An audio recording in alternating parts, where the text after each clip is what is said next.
Ready? Yo, what is going on, PARAFlixx? How's everybody doing? Hi, everybody. How we doing out there? Hey, guys. If you don't know, we are the New Reality. I'm Cody. I'm Shawn. And we're going to be hosting this event. Paracon is live in Vulture City right now. Paracon II, right, Shawn? Yes. What an honor to be a part of it, and what an honor to host. We love this stuff. We used to podcast back in the day. Right. And so this falls right into what we like to do. So absolutely. Fantastic. Yeah, guys, we've been on PARAFlixx pretty much since the beginning. We're also on YouTube as well, so you can check us out on there. We got a couple interviews for you guys coming here shortly. Natalie Jones is actually in Vulture City right now as well. As well as Patti Negri. So they both have some lectures that they're going to do, but we're going to bring on some guests here shortly. Here, I'll play their trailer so you guys can check it out. And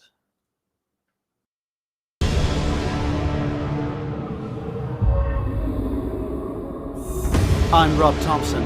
For 25 years, I've been traveling the world investigating reports of alleged paranormal activity. My team and I video document our investigations around the country. No frills, no hunting, no nonsense. Just some old world magic, a pinch of pseudoscience, and respect for the dearly departed. We are the Ghost Finders.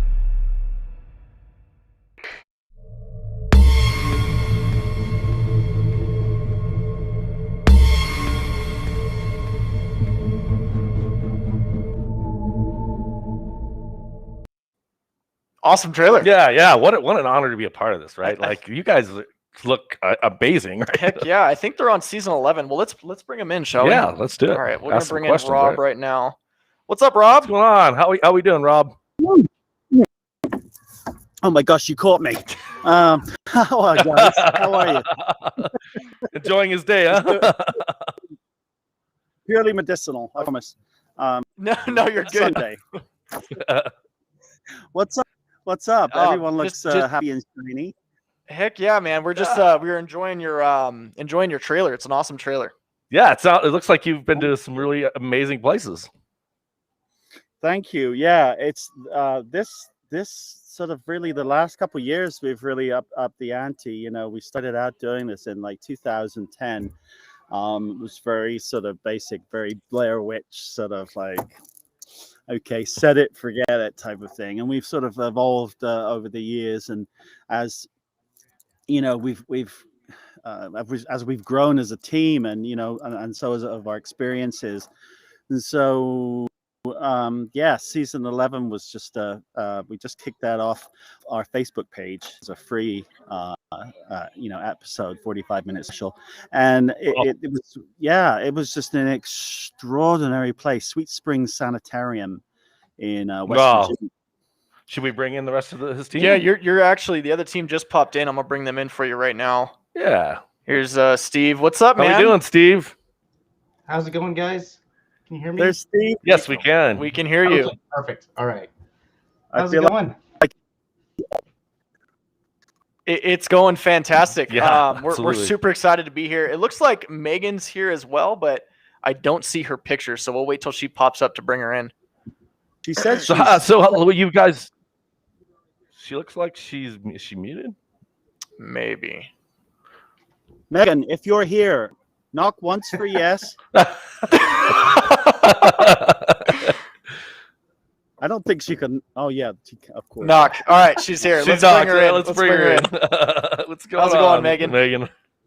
Hey, how's it going, guys? Awesome. We got the whole team here. Right on. Yeah, I'm trying to get my picture to come on. I don't know what the dealio is. Hang on. It was working for a second. Yeah, I saw that. Let's see. Let me go down to Safari. Let's see. Oh, technology. Yeah, right. Well, We can blame it on the ghosts. Yeah. At least you're knocking. It's okay. Let me leave and I'll come back and I'll see if I can appear then. Say my name 3 times to conjure me and I'll be right back. Right on. Perfect. We will all say her name once. Megan, definitely. So what's going on, Steve? Not much, man. Just enjoying a nice long weekend. found out on Friday that I had Monday off. I should have known that before that, but of course, I'm so very well organized. So I'm enjoying a 3-day weekend right now. Nice. You guys have a holiday going on or what? Yeah. So just Monday, my company is giving everybody off for Indigenous Peoples Day. So Awesome. I am not complaining. I will take Heck it. yeah. Take it. Why not? Oh, and there it is. There she is. Hello, Megan. How are you? Good. Thanks for having us on. It's good to see you. Good to see you as well. Is it? But There they we go. Well, are. hey, Yeah. it's nice to formally meet you guys. Yeah. By the way, I'm Shawn. And Nice Cody. to meet you, Shawn. We're from the New Reality. So Awesome. So love that. you guys just released your season 11, correct? Yeah. let's yeah. talk about that experience. Well, like madness, really. I've always had a soft spot for mental institutions and the like. But enough about my background. That's right. But seriously, the place is Sweet Spring Sanitarium, and we just had. It was one of those extraordinary places that is all encompassing. It's just like everything all at once in the same place on every different level to different members of our team, like almost at the same time. And it just became it was one thing. I don't want to spoil too much, but I mean, we obviously have our part 1 of that, of the season 11 premiere. Right now, we had overnight like 43 views. Wow. And now we're into nearly 51. I think that none of us really expected it to go how it goes. And we never can really predict. But I certainly, I know that I speak for the whole team when I say that in our wildest dreams we didn't expect what happened to happen. Well, it seems like a lot of people are more open to paranormal these days, and I that's what I love about it. You're seeing this big, huge, several people putting out videos, and people are really interested. PARAFlixx, obviously, we've been here since it started, and we're excited about it. And it seems like you guys are in the same line of what we like to do. It's just paranormal is amazing. Most definitely. Yeah. This is like our everyday life interacting with spirits, and we're truly living in an amazing time because of the technology that we have, how we're able to capture these things on camera and share them. Like the world is so connected right now too. So it's easier for us all to compare our findings and see similarities with different experiences. Right. So it's so awesome to have a place for all of us in the paranormal family, as I like to say, to come and communicate that with each other. Yeah. And it seems like we're all becoming more open to spiritualism as well. And I think that, again, that helps us communicate with spirits a lot easier. I mean, at least I could say that for the New Reality. Right. And it seems like a lot of a lot of those paranormal groups do the same thing. They're really into the spiritualism part of thing, and that's communication. They're searching, right? We're looking. Right. And that's why I love our team, because we come at it with so much respect and creating those friendships with the spirits that we're meeting for the first time and offering them just a dialogue and compassion and see if there's anything we can do for them. We don't come in demanding things. Yeah. I think that's why we get a lot of the awesome results that we do.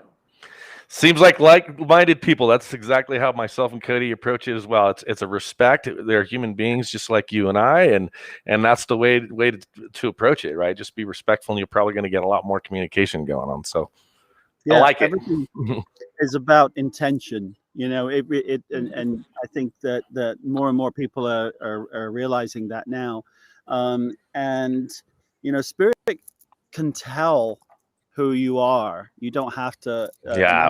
They already know who you are and what your intentions are and how you're going. 100%. before you even come in through the door. So Megan is our our secret weapon. She is our catalyst. Is she a medium? No, well, I have a connection. Go ahead. Go ahead, Rob. no, I in answer to what say about our secret arsenal. If you think is, like Eastern State Penitentiary and all of those places, the thousands of people and hundreds of groups have been through, and dozens of TV shows have been through. Spirit at a certain point is just like, oh God, here we go again. Right. Yeah. And then when they, hi Mel, they welcome. us arrive. Wait, there's this beautiful woman, and she's doing a a friendship ritual. Wow, these guys. No, guys, come on back. Look, they're different. Yeah. No, they are. Yeah. Look. Absolutely. And I like that. Again, it's a good approach. Not that spirit Thank you. of flies, but more flies with honey. And Yeah. I mean, who could say no to Megan? I mean, look at that face, and look at Melody. I mean, they're two beautiful faces. So yeah, they are our estrogenic secret weapons, and they are amazing investigators in their own right as well. So, and then there's Dan. Hey Dan. What's up, Dan? And then there's Dan. What's going on, Dan? How you doing? Good. Yeah, Dan's the man. He's the glue that keeps this thing running too. And Rob, oh man, we're just I always use the term family, because going out and just helping spirits together and us getting to share our love of the paranormal with all of you guys and all of our fans, it's just so meaningful, and we love it. I feel like this recent episode, Rob, too, showed all of the best parts of our teamwork too, and what we can achieve. It's really, really cool, you guys. It's awesome. Yeah. It's an honor to be able to share with the world what we experienced, and again letting people know that there's things that we may not understand, and we're trying to understand it, and we get a chance to share it with the world, which is amazing. Mm-hmm. Thank you, PARAFlixx. Yes. Yeah, really. Yeah, Dan.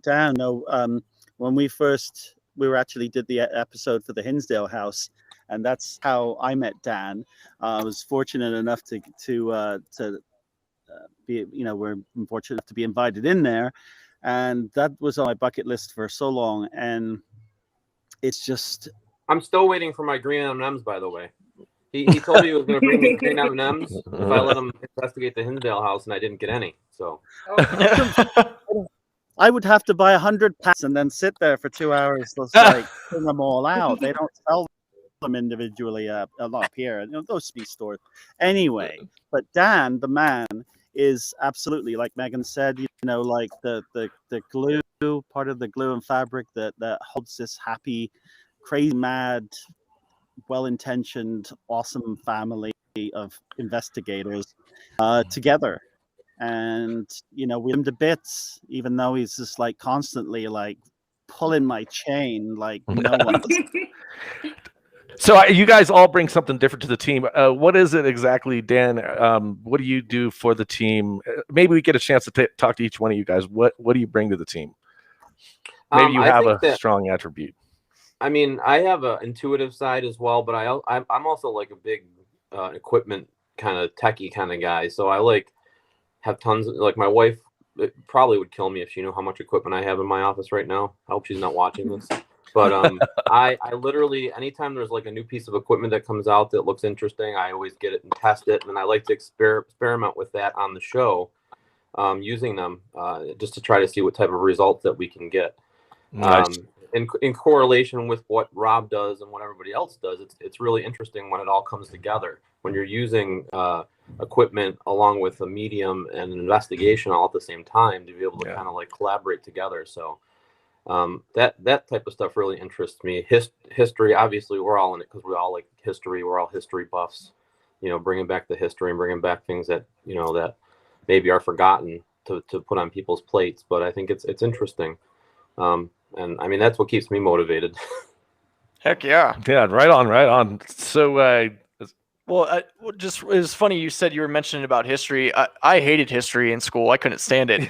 And it's not until I actually got into the paranormal where I actually really started to enjoy the history of things. So, and there's an evolution between the team. I mean, when we first got it, it's me and Cody. Sometimes we'll have Anthony with us. He's the guy usually carries the camera, but having us go in again, we weren't interested in the history. I'm the medium of the team, but finding out whatever we find at the location, it was cool to go back and look at the history and go, oh, wait a minute, that's actually relevant to what happened. Yeah. Right.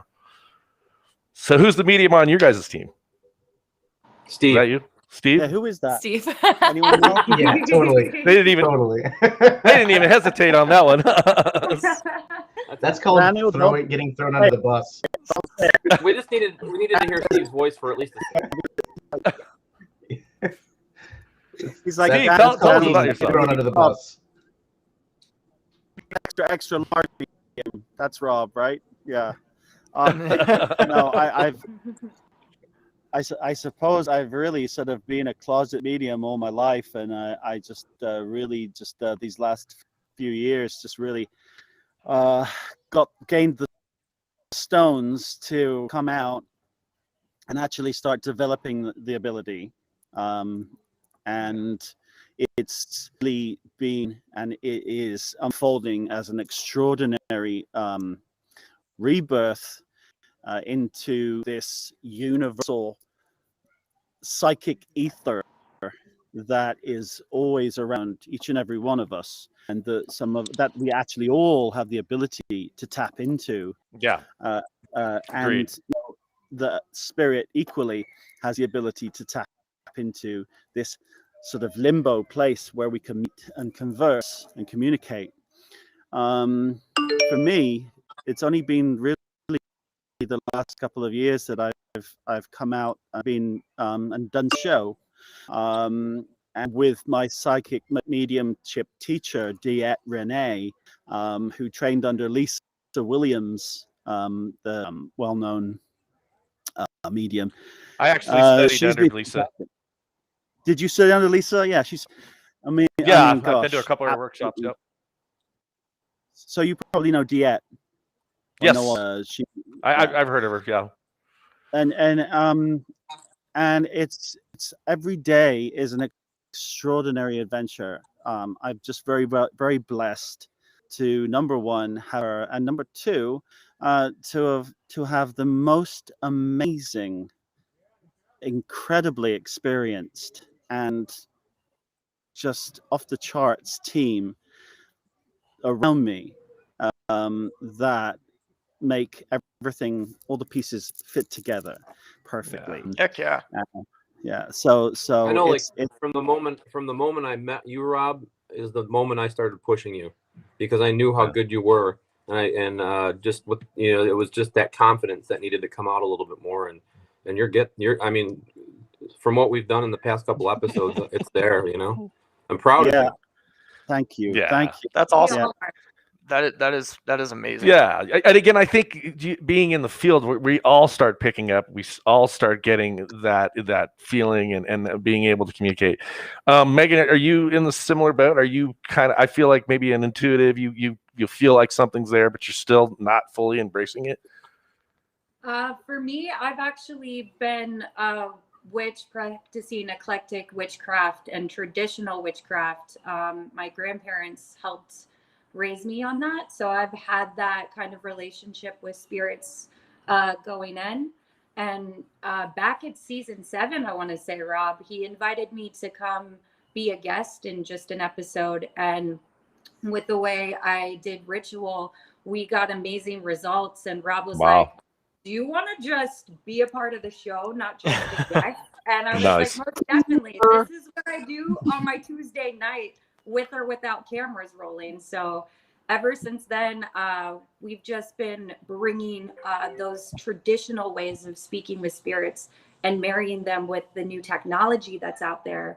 So it's been great. And it is true, I have opened up more on the show from when I started in season 7, because I've been able to share some pretty awesome traditional ritual with everyone on our show. Like, everybody's like, man, when you licked that dirt and you were eating dirt and just out in the field, that's crazy awesome. So like, yeah, first episode of me doing that, I might have been a little bit more like, I don't know, I don't want this to be broadcast in a cheesy way or something Right. that was just, you know, not the best for all the pagans out there. But Rob and Heather and everybody, just like Dan is saying, they have such good hearts and great intentions. So it's been really wonderful to just keep expanding all of those things that are everyday witchcraft with the show and everyone. Yeah, and everybody seems like so many more people are open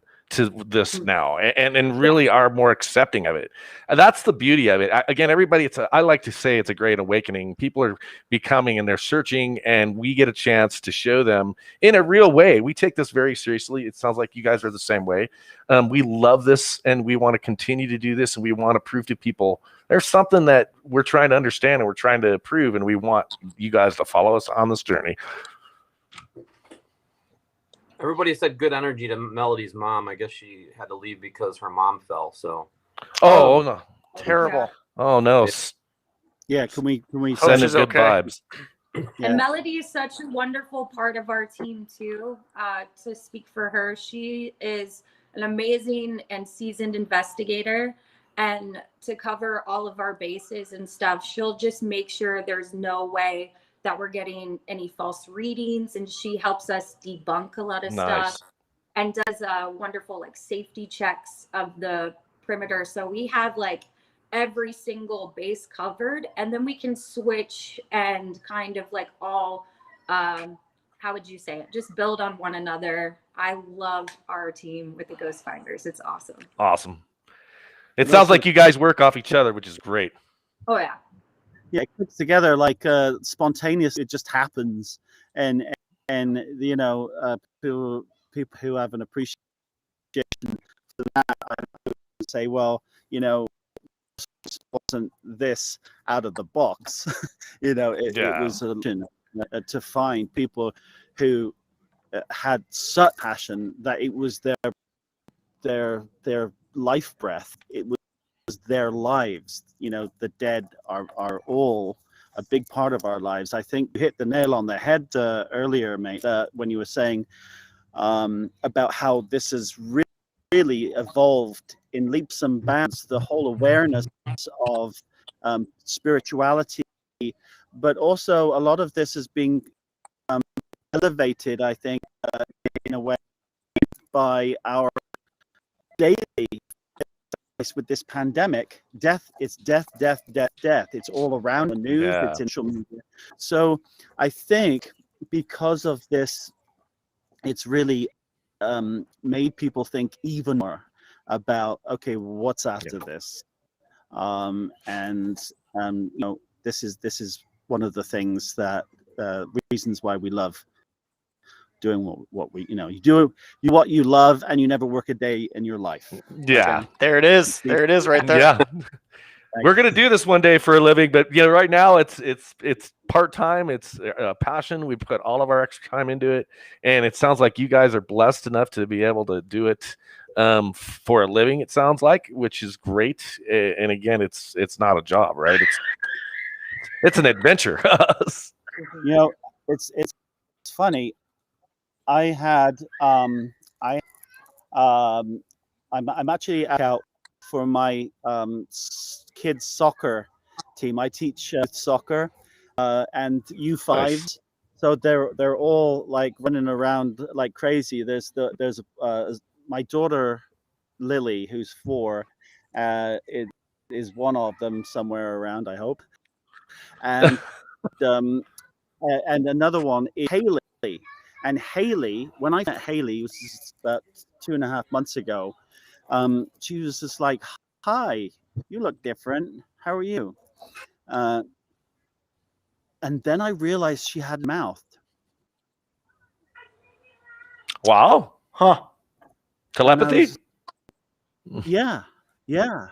Awesome. I was blown away, and then the next thing I heard, Coach Rob, you okay?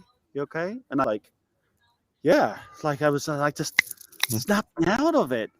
Is Haley there? Can she come over? I want you to meet Haley. All right, just real quick. I'm not gonna. This isn't. No worries. I want you to. She's absolutely extraordinary. I mean, we've all seen The Shining. This child, I know all of us are gonna feel something when you meet Haley. Come up.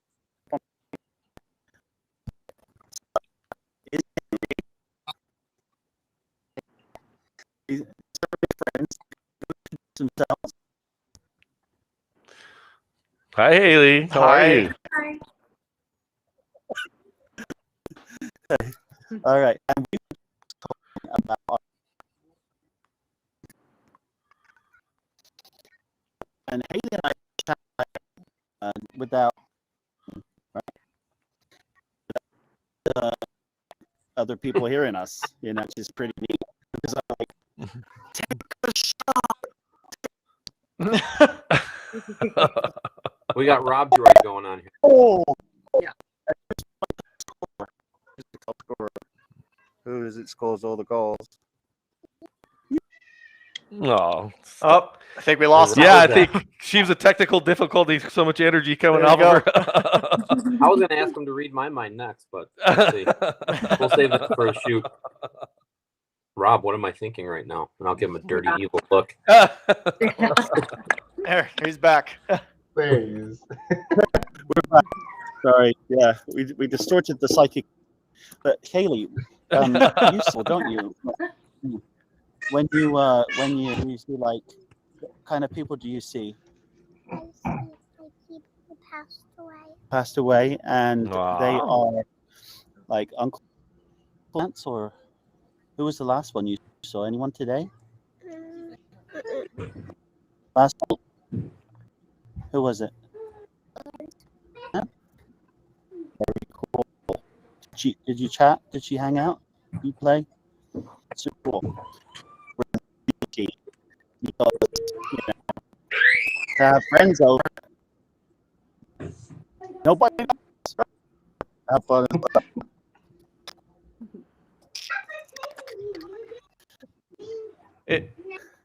So she's going to be a star, and she wants to be. Right? So she's going to Nice. her mom to a shoot, and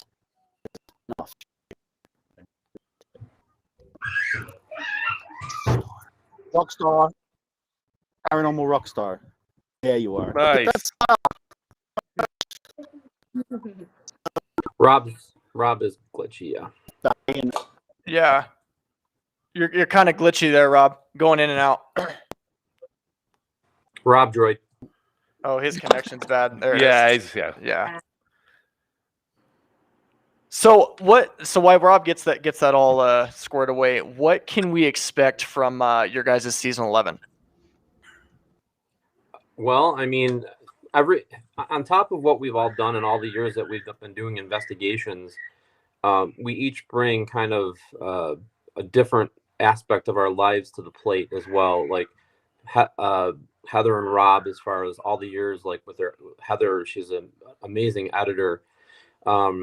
Me with directing and being involved with different television shows as far as production goes. Megan is probably one of the most sought after makeup artists in all of the United States.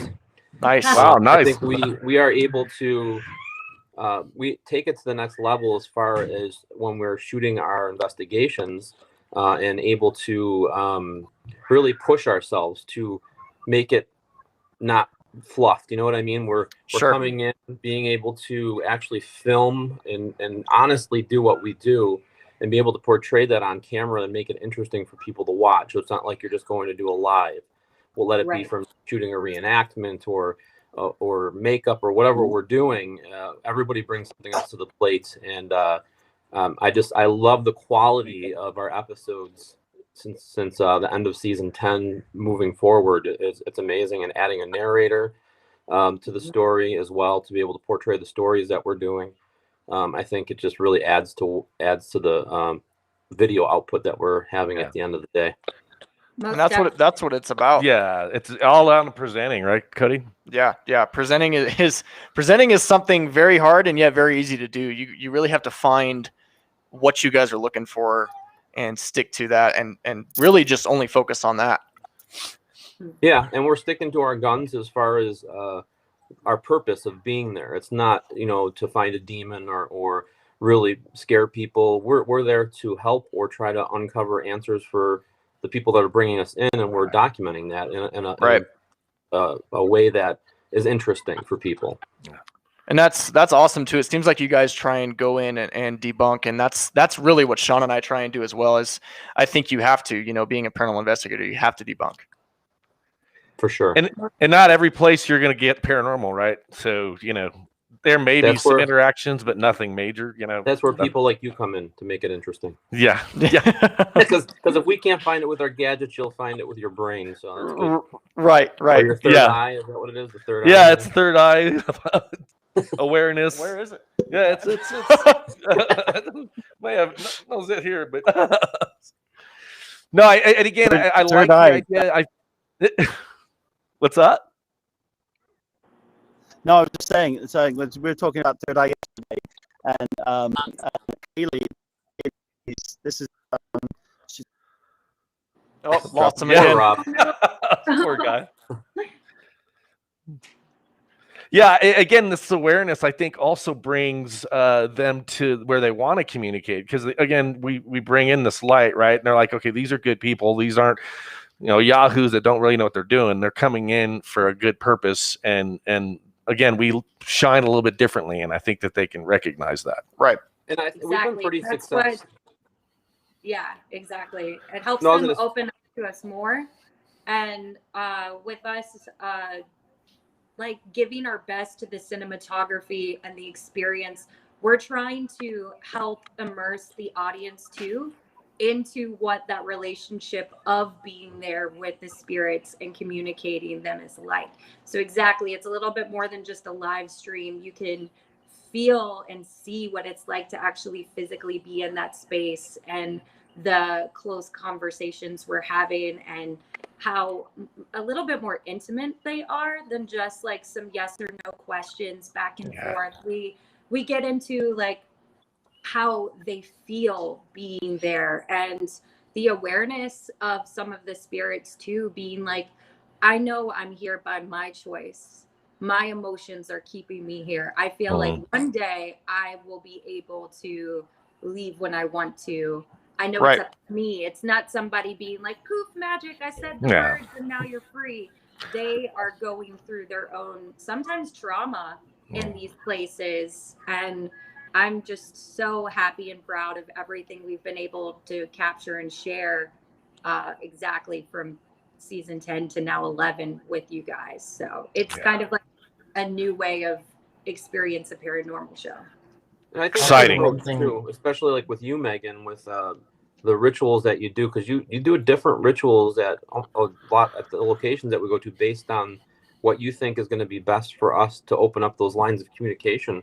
And since I've been investigating with the Ghost Finders, I think that helps a lot as far as opening up those lines with the intent, what our intent is of going there, because we get over that whole getting to know phase for the first 3 or 4 hours of being at a location because of Megan's ritual that she does. Yeah. Right. Rob's communication. So one of the things that I've really enjoyed, being here for just a few shoots right now, but it's not an interrogation, and that's a big thing. I mean, we've all been on those investigations where you run through. It's like a shotgun approach of like, who are you? Why are you here? And it's just these monotonous things that you're not going to want to answer, whether you're living or dead. And so, like, I mean, I'm not going to want to answer that to somebody walking up the street. And so I like that because it's a much more intimate conversation, and you're actually conversing with somebody, Right. which is how it should be. And that's something that we've done really well, and I really like that. I love that about it. See a lot of similarities between the how we investigate and how they investigate. That's cool. I like that. We should team up sometime, you guys. For Yeah, sure. Absolutely. Powers combined. Let's do a collaboration. Can you imagine? That'd be a great awesome. time. Great Heck time. yeah. Well, hey guys, I hate to cut this short, but we do have another interview coming up soon. I'm gonna go ahead and play your guys' trailer again one more time, just for everybody. It was an honor talking with you guys. You guys seem like an amazing team. Yeah, I'm excited. Let's hook up for sure, guys. Yeah, definitely. We'll be will. in touch, and it was an honor meeting you guys. Thank you, everybody. Thanks, Peace. guys.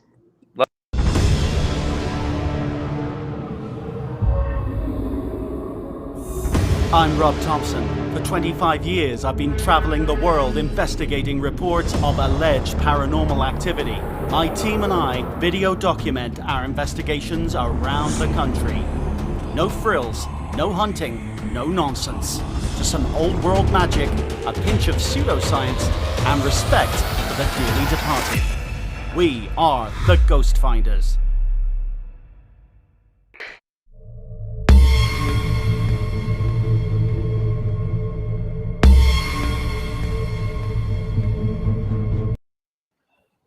Amazing, right? Amazing group of people. Yeah, similarities, right? It's really cool to talk to them. A lot of similarities, which is cool, and I like that because you and I go in with a debunking approach, Right. and it seems like that's what they are too. Yeah, and we're going in as being we're doing it personal. Like we're Right. trying to make communication with a person, right? So it's not the hey, why are you here type of thing. It's like let's learn about this person and have a conversation. That's Absolutely. what I love about these guys.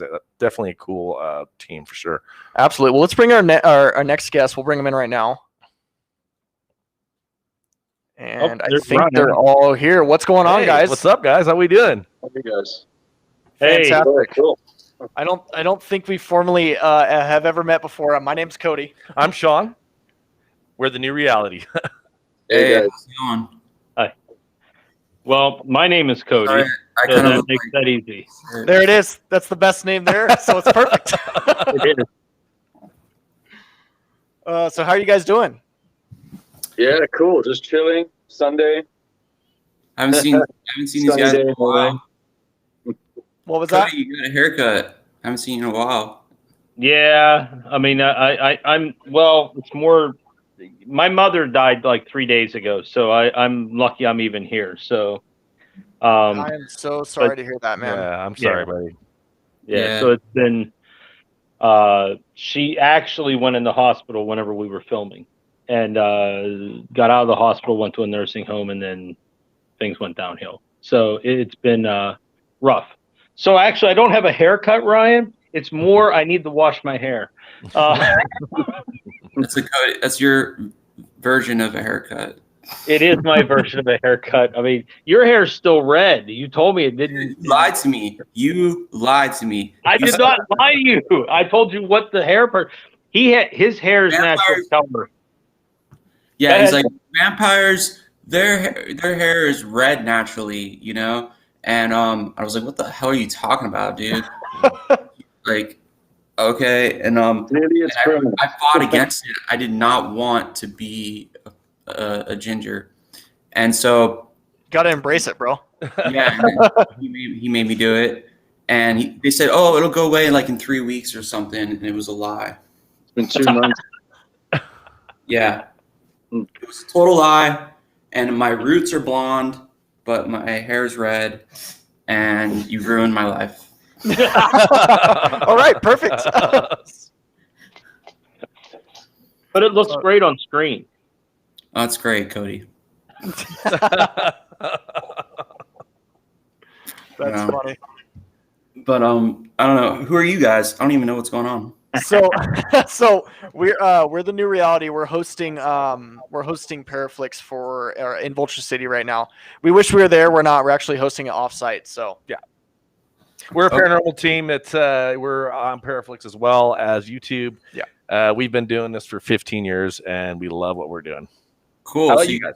You guys like investigate hauntings and stuff like that? Yeah, pretty much everything that has a haunting or supernatural to it. Yeah, we'll investigate it. Okay, That's really cool. that's cool. Yeah, I'm getting. So how about you guys? Well, we just finished at the We're end not of ghost finders, no. yeah, we're not ghost finders. We made the first. It'll be Natalie approved it as the first original production as a feature film for PARAFlixx. Nice. Which was a hefty investment for her, but she loved the idea, and so Scott plays a Father Mark, who is a priest who ends up being abducted by the vampire, which is Ryan. And the vampire is forcing him to perform the miracle by which, not just transubstantiation, because he tries that where it becomes the blood of Christ, but it actually literally becomes physical blood, which has happened only a few times. We found blood and put it in the cup, like literally, and I drank it on screen. It had COVID. It had COVID in it.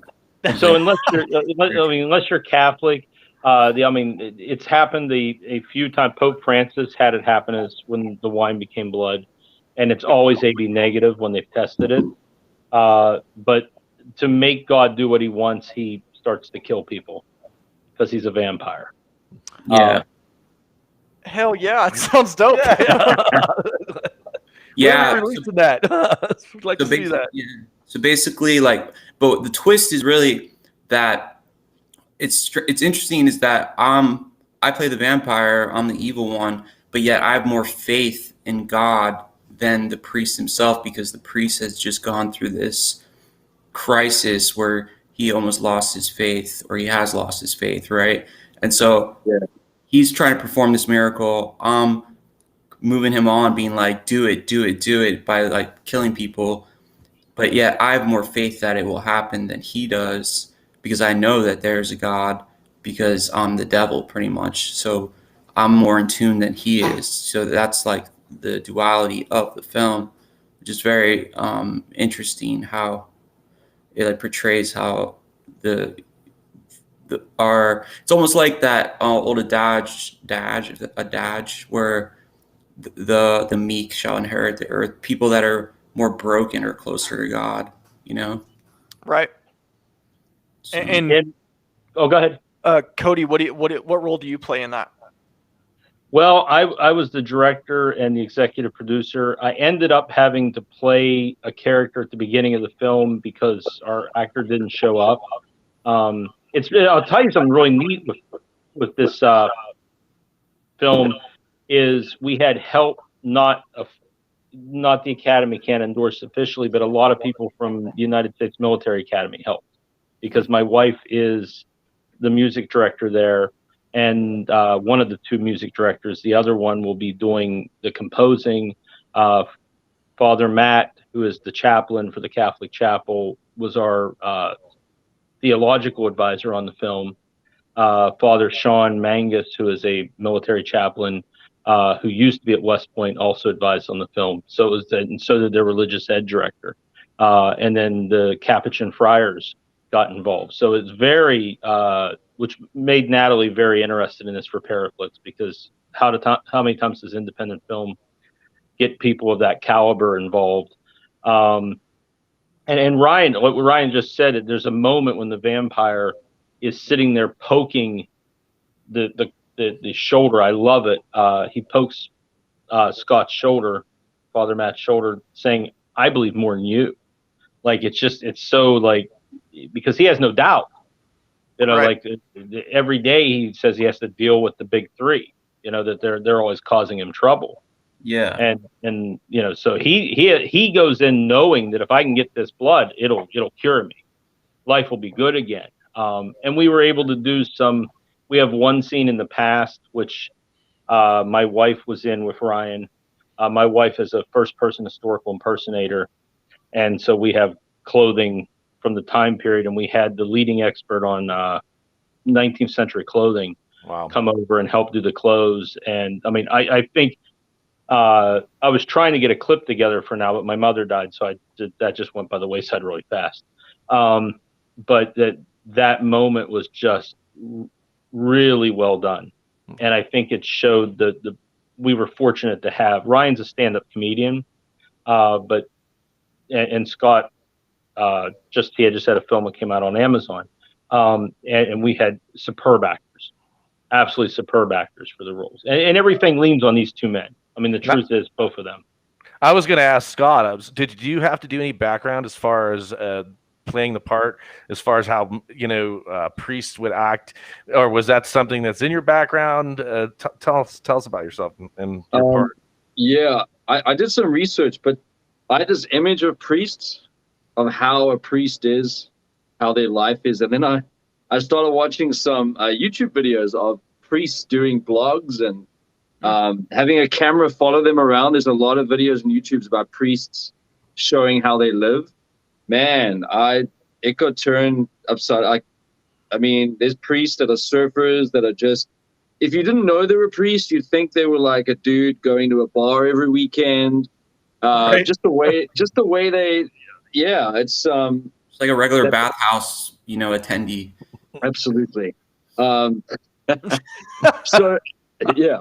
No, but I mean, I had this image of of pretty much a priest having a boring life. Let's put it that way. Yeah. To be honest, that was my image of it. But they have a lot of fun. Just not with women. Not with women. They can drink, but I mean, besides that, I mean, there's a lot. It's just interesting that priests can drink, but they can't indulge in women. Like women will destroy you way quicker. Alcohol. Yeah. You see why Ryan's a stand-up. Right. I hear it. They're way more evil. I think we all know that. Nah, it's not. I'm not saying anything. I have a wife to go back to. I'm just laughing, Yeah. It means nothing. I'm just laughing. That's funny. Yeah. How long have you guys been working on this? That's when we were talking. So I have the rights to a film about the actual event that inspired ET, the Hopkinsville Kelly event with the little goblins. Wait. Hellier? Yes. Yeah. Dude, I love that freaking series on YouTube. It's amazing. Yeah, so I saw that, but then we have the rights to make a feature film from the family of the Sif family, the Sutton family. Okay. And so I was talking to Natalie, but she's not in a position because that's going to require some real a lot of capital. And so I'm still in talks with people to get that done. But and in the pitch to Natalie, I mentioned this idea. We didn't even have a script. So in 4 days, I wrote it. I sat with a rosary and talked to the Blessed Mother. And I'm not Catholic, by the way. That's the even funnier part. My wife is. And wrote the script. And we had to cast it. And Ryan and Scott are supposed to be part of that other project. And so I said, hey, let's bring you guys in.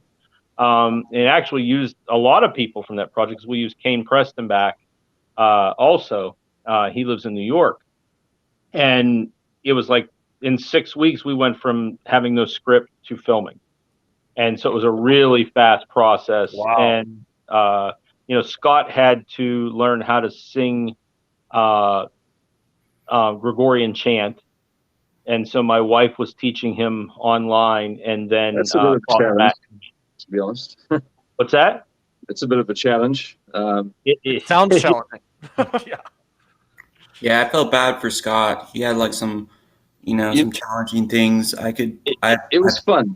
Yeah, it was fun. I mean, the character I play, going back to what I was saying earlier, he doesn't look like he has an exciting life, to be honest.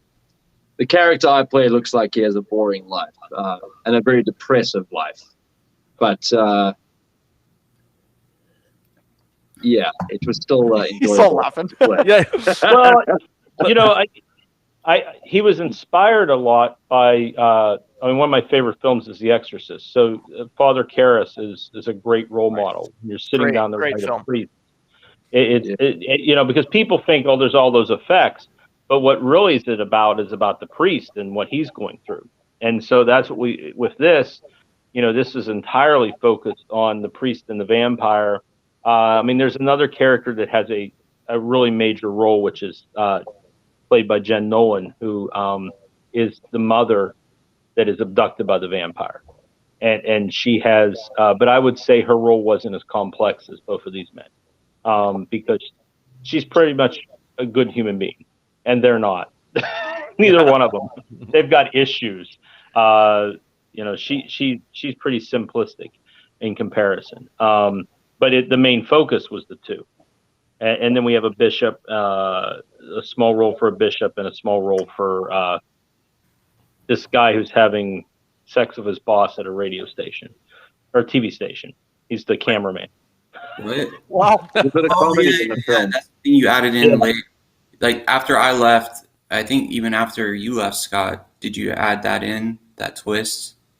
Where we had to go back and do some reshooting, and we had to expand the character because we didn't think something was working. Initially, we were going to have this police officer was supposed to be a bigger role. We cut his role down and had to expand the role of this cameraman. We had no other character to go to, and it just happened. We stumbled into, and Ryan would love this. This guy is comedic gold. He's absolutely on screen. Pretty funny, I must say. He's hilarious, and we had no idea.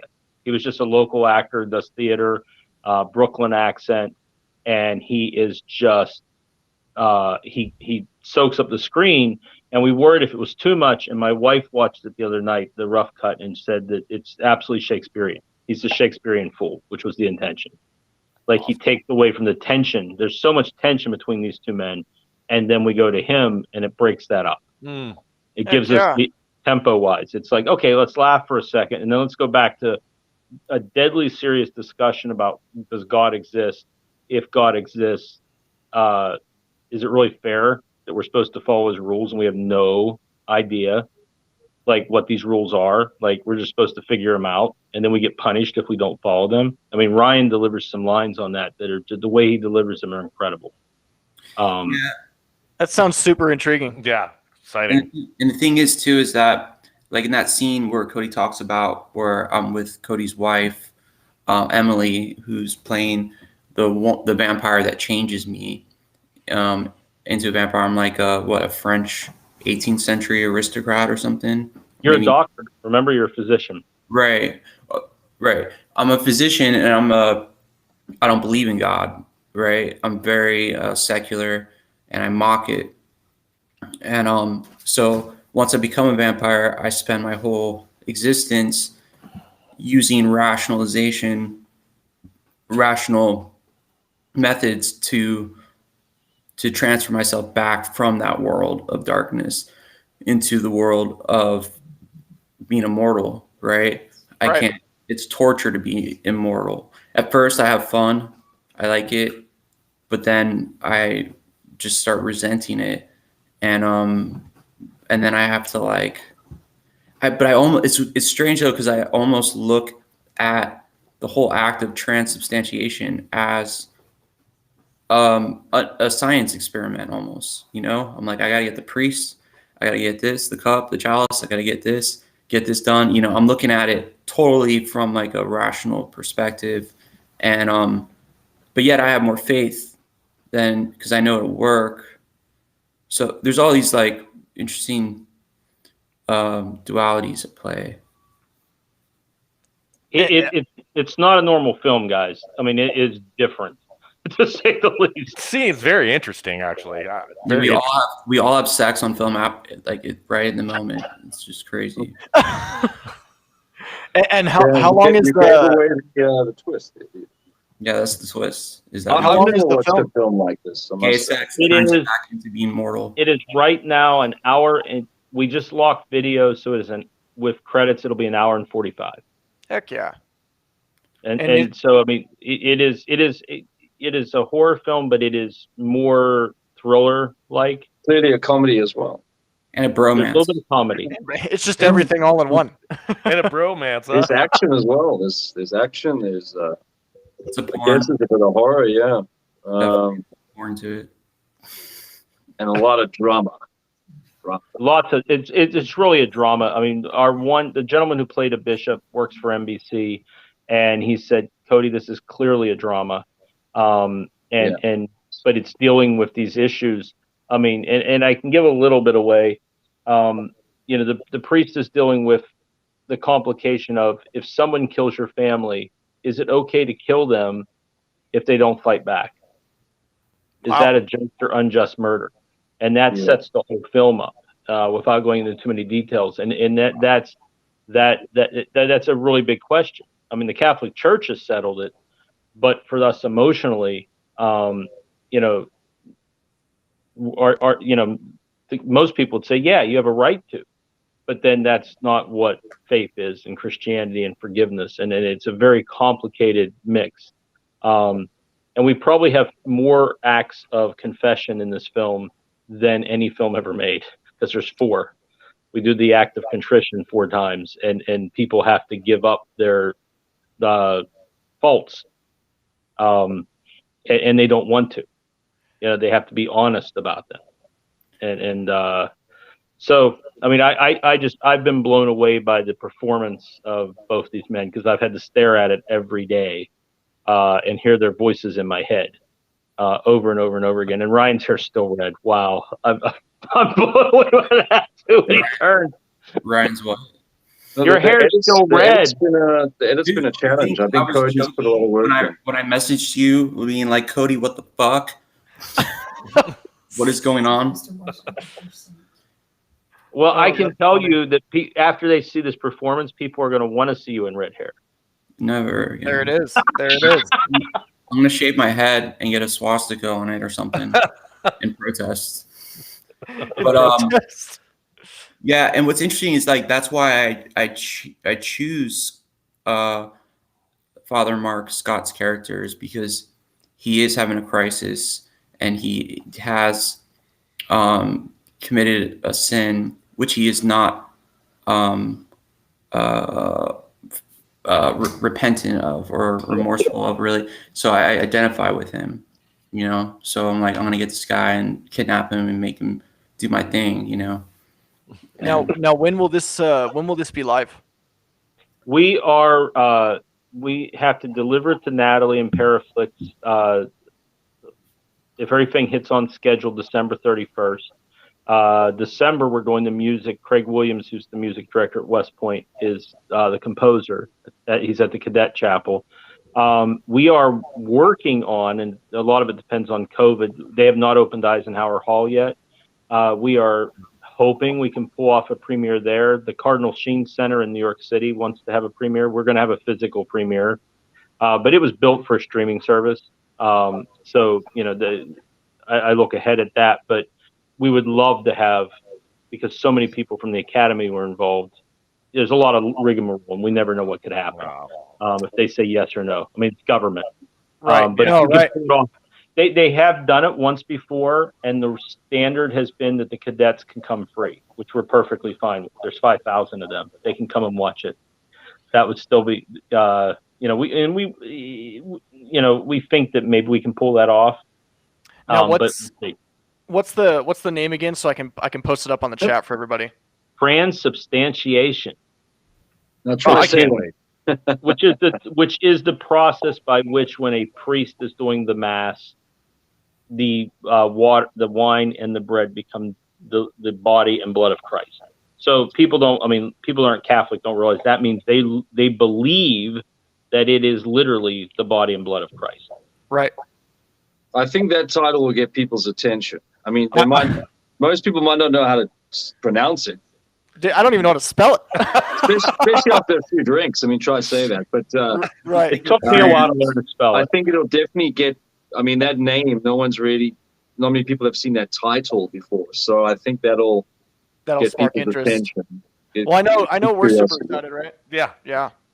Well, hey guys, it was super nice chatting with you. We got to get Natalie popped on right now. She has a lecture coming up right about now. Awesome. So looking forward to watching it, guys. Yeah, excited to get a chance to watch it, guys. For sure. All right, cool. Thank Talk to you. you All right, later. guys. Nice ya. meeting you. Thanks so much. See ya. Take care, guys. Awesome stuff, right? Yeah, that sounds very, very interesting. December 31st, guys. Transubstantiation. Well said. I like you like that. I like it that, only I took like me that. one try. Yeah, well, say it 5 times fast. Yeah, I don't think I could do that. No, awesome people. Yeah, guys, Natalie's gonna be popping on here shortly. Should we play a trailer, bro? Yeah, let's do For, it. for everybody who doesn't know who we are, check this out. You Hold on, give me a second. It's gonna give me a minute. Hold on. Oh, let's see. Yeah, guys, you can't even imagine. Like, we're excited to be a part of PARAFlixx, and we're creators ourselves. And at one point, we're hoping we'll have our own type of film, right? We do have series, we have all kinds of different things out there, but we're excited about being a part of PARAFlixx, and we've been a part of this team since they began, right? It hasn't even been a year, 6 months, maybe. Yeah. No, we're excited to. Whoa. Hold on. Sorry. No, we're excited. We love Natalie. We love Patti Negri. We love Nick. We love all of them over there. They're awesome people, and I think they're doing a great thing, dude. Yeah, it was awesome that they came to us and asked us if we wanted to be a part of this. And again, it's an honor to be a part of this.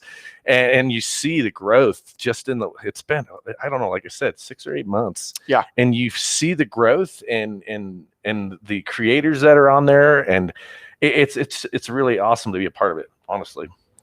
So it looks like the file's too large. I'll fix this later, guys, and I'll show it later on today. Natalie should be up soon. Yeah, dude. You know what? Going back to Ghost Finders, bro. I think they got a solid team there. I really do. Right. Yeah. It looks like they're a solid group of guys and gals, and they're they have the scientific approach as well as the pseudoscience and all of that. And you know what I like too is they have a person that's also producer type. Right. He has a good eye on how to present. I know Cody and I, we go in and we're presenting ourselves as we go. But it would be nice to have. I guess we're both creators. We're very artistic, and I think we present well. Right. But again, these people, it's a constant. You want to get better. You want to approach better. You want to present yourself better. And it's kind of cool to see somebody that's been at it for so long, as far as the filming part of it. And again, that's great. That's a great opportunity for growth. And I know we've been doing it we've been YouTube maybe a year. And YouTube seriously. Seriously a year. We used to podcast, and you're seeing that now. This is a similar thing for us. Exciting. It's been a while, but it's fun to be able to be just talk about paranormal. It's a great time. Yeah, no, and that's it's our passion. We like doing that. Like Shawn was saying, we have everything set up for podcasting because that's where we started. But we've been doing paranormal investigating for God, how long now? It's been over 15 years. Yeah, and what a roller coaster! What a ride! The YouTube thing, we started on YouTube, just a phenomenal platform. We're really reaching, and we get to do it our own way. Yeah. That's what I like about it.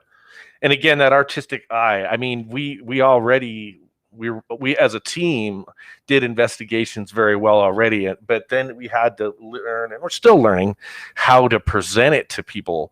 Like these things we catch, and now we're catching it on film. Right. That is a big transition from just getting, some kind of reaction or action from something that you can't see. Or sometimes you can, but Right. Paranormal. Right. Absolutely. And supernatural, because we've also seen some crazy UFO activity as well. That's true. So we've got a chance to be a part of a lot of different things. Well, here you guys go. This is going to be a exclusive PARAFlixx for HoloFlix, which is all this month. It's going to be a video that we're releasing. I'll play the trailer now.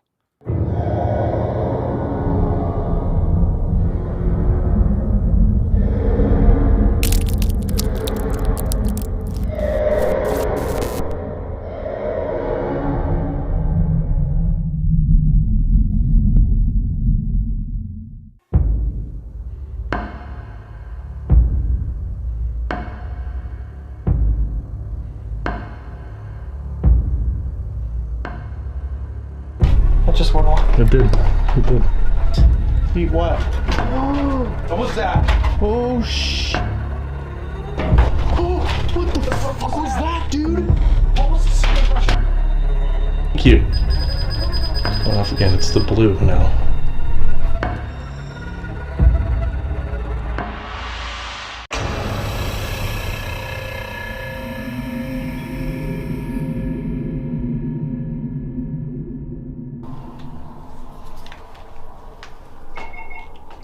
What the fuck was that? That was the other REM pod. The new one. Was that you? No! Something Dude, I'm was right here. thrown. I'm right here, bro. Something was thrown. My gosh, dude. I'm full of body chills right now.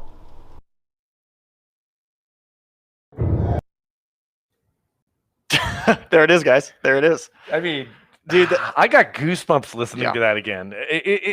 That place was dumb active. Like, I could not believe how active that place was. Yeah, no, that place is absolutely insane. I'm excited for PARAFlixx to for us to give it to PARAFlixx. Yeah, heck yeah. It's going to be a treat for everybody. That the name lives up to what happened there.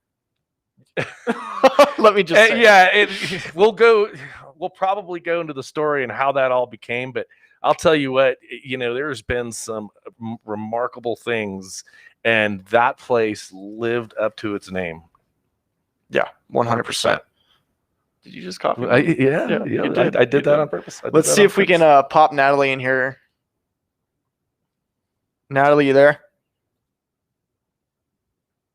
She might be having difficulties on her end. As far as catching, she was a little bit glitchy, but Yeah, she was. When you were talking earlier. It's all right. We'll hold her out for a sec.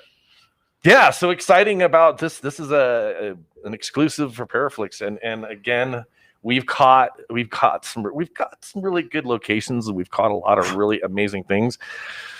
This place, again, we didn't have any clue how active this place was going to be, and it was. It was stupid, dude. Yeah. We walked into the place, and again, we heard, we won't give too much away, but we heard some local stories about that house, and we went to go investigate, and holy cow, yeah. Yeah. I mean, we didn't push record on our cameras, and our equipment was going nuts. It wanted whatever it was, wanted to make its presence known, and I think it just knew what we were about. Again, we talked about that with the Ghost Finders. Right. They know what we're about, and I think that's why we do so well when it comes to paranormal, and that's why we get so much interaction with the spirits that might be there. So, all right, guys. Hey, I think Natalie is getting on now. I don't even know who that is. yeah, I'm not sure. It's okay. We'll pop them in here in just a sec. Yeah, I don't think that because I know Natalie's doing a lecture, and I think she might be filming for her. So we're gonna pop her in just a sec. Out there she is. There she is. So Hi. Is it? Hi, can everyone see me? Can y'all hear me? Kinda. Yes, we can hear you. You can hear me and see me. Oh, it's flipped at me. It's flipped at you. Okay, Yeah, so I can't see you. There you are. There you are. Hi, Natalie. There she is. Arlene is the Von Brigati from My Darkest Hour. So, hello. yeah, Awesome. Can you? I'm just gonna be a tech guy temporarily and see if I can turn the camera around. This is Adama from Ghost Static. Hi, everybody. Hey, everyone. What's up, man? What's going on, bud? Cody and Shawn, you are awesome. Thank you so much. How you doing? Hey, heck yeah, we're having a blast. When you guys use a front-facing camera? As you're streaming, are you using a front-face camera or the selfie camera? Or are you on laptops? Okay, never mind. Yeah, hello. Awesome. Yeah, thank you everybody nice for to see you, coming. For all of you at home watching this live, thank you for joining in. This is amazing. It's been a phenomenal experience so far, just sharing all of this with everybody. Again, if you're at home watching, thank you for joining us here at Vulture City Paracon II, hosted by Jay and Marie Yates. Nice. Yes, and a huge shout out to Jay and Marie Yates for putting this on. So it's awesome. We've got some amazing talent here, some of our own content producers and family here at PARAFlixx as well. We've got Stefan Brigatti from My Darkest Hour. Heck yeah. Nice. We've got Unearthing the Supernatural. They're all over here. If you want to Nice. pan out all these great people. Yes. And of course, we've got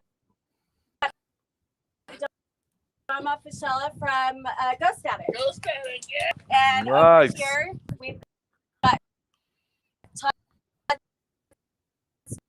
Spencer. Of course, he's over here. He's out here on the. It's full out here. It's been a great game. We started out with an amazing ceremony the first night, and it's just been back to back for everybody. So thank you for having us. Thank you for having me to talk today. My name's Natalie, just for all of you that don't know me. I'm president and CEO of PARAFlixx, and I've also written a book called Awaken the Higher Self, Bringing Darkness to Light. It's this book here. And I'm going to be talking a little bit about my motivational series. It's called Awaken the Higher Self, Create Your New Life from the Inside Out. And it's really about becoming a being of unconditional love. And we're all here. We're all here to learn, right? It's a process. So every day is a progression. It's a new day. It's a new day to become better. And so I think that's what it's really about. Your perception, is something really a failure, or is it not? Maybe it's just an opportunity to succeed. Maybe that experience happened because you were meant to proceed on a different path that it took you to, or maybe you had that experience to learn something. So I believe that, there's a message in everything for all of us. So with that said, I'd like to start off with a quote from my book, and then I'm going to end everything with a really nice poem. So and again, this is out of my book, Awaken the Higher Self. Chapter 2 is called The Point of Light. Every action, thought, and emotion is energy that has a specific vibrational frequency. The energy that is sent out into the universe will attract energy that vibrates at that same frequency. Then it comes back to you multiplied. As you sow, so shall you reap. Who you are, your strength, depends on the energy you create and the amount of heartstrings you're truly made up of. It can change at any time, so live each day in this dimension, loving unconditionally. So it can change at any time. Our heartstrings are vibrational energies that come from our heart, and depending on what you do, your actions, your words, your thoughts, all of that can change and shift at any time. And the more that we're, continuously working on that awareness and really being in that place of, monitoring our thoughts and our feelings, almost like a walking meditation, then you're able to really build up those heartstrings. And it's just like these unseen forces that we all know and love that unites us. Though you cannot see them, but they're very real. It's the same thing with our heartstrings. Have you ever walked into a room and thought, I don't feel comfortable in this room? And you get this weird sense of intuition, like maybe it's coming from a certain person, or you meet somebody and something's just not feeling right. That's your spirit giving you a sign that something's off on maybe their spiritual energy and their heartstrings. And so that's what that is. Of course, we all know about the law of attraction. And in my book, I do go into a lot of the universal laws.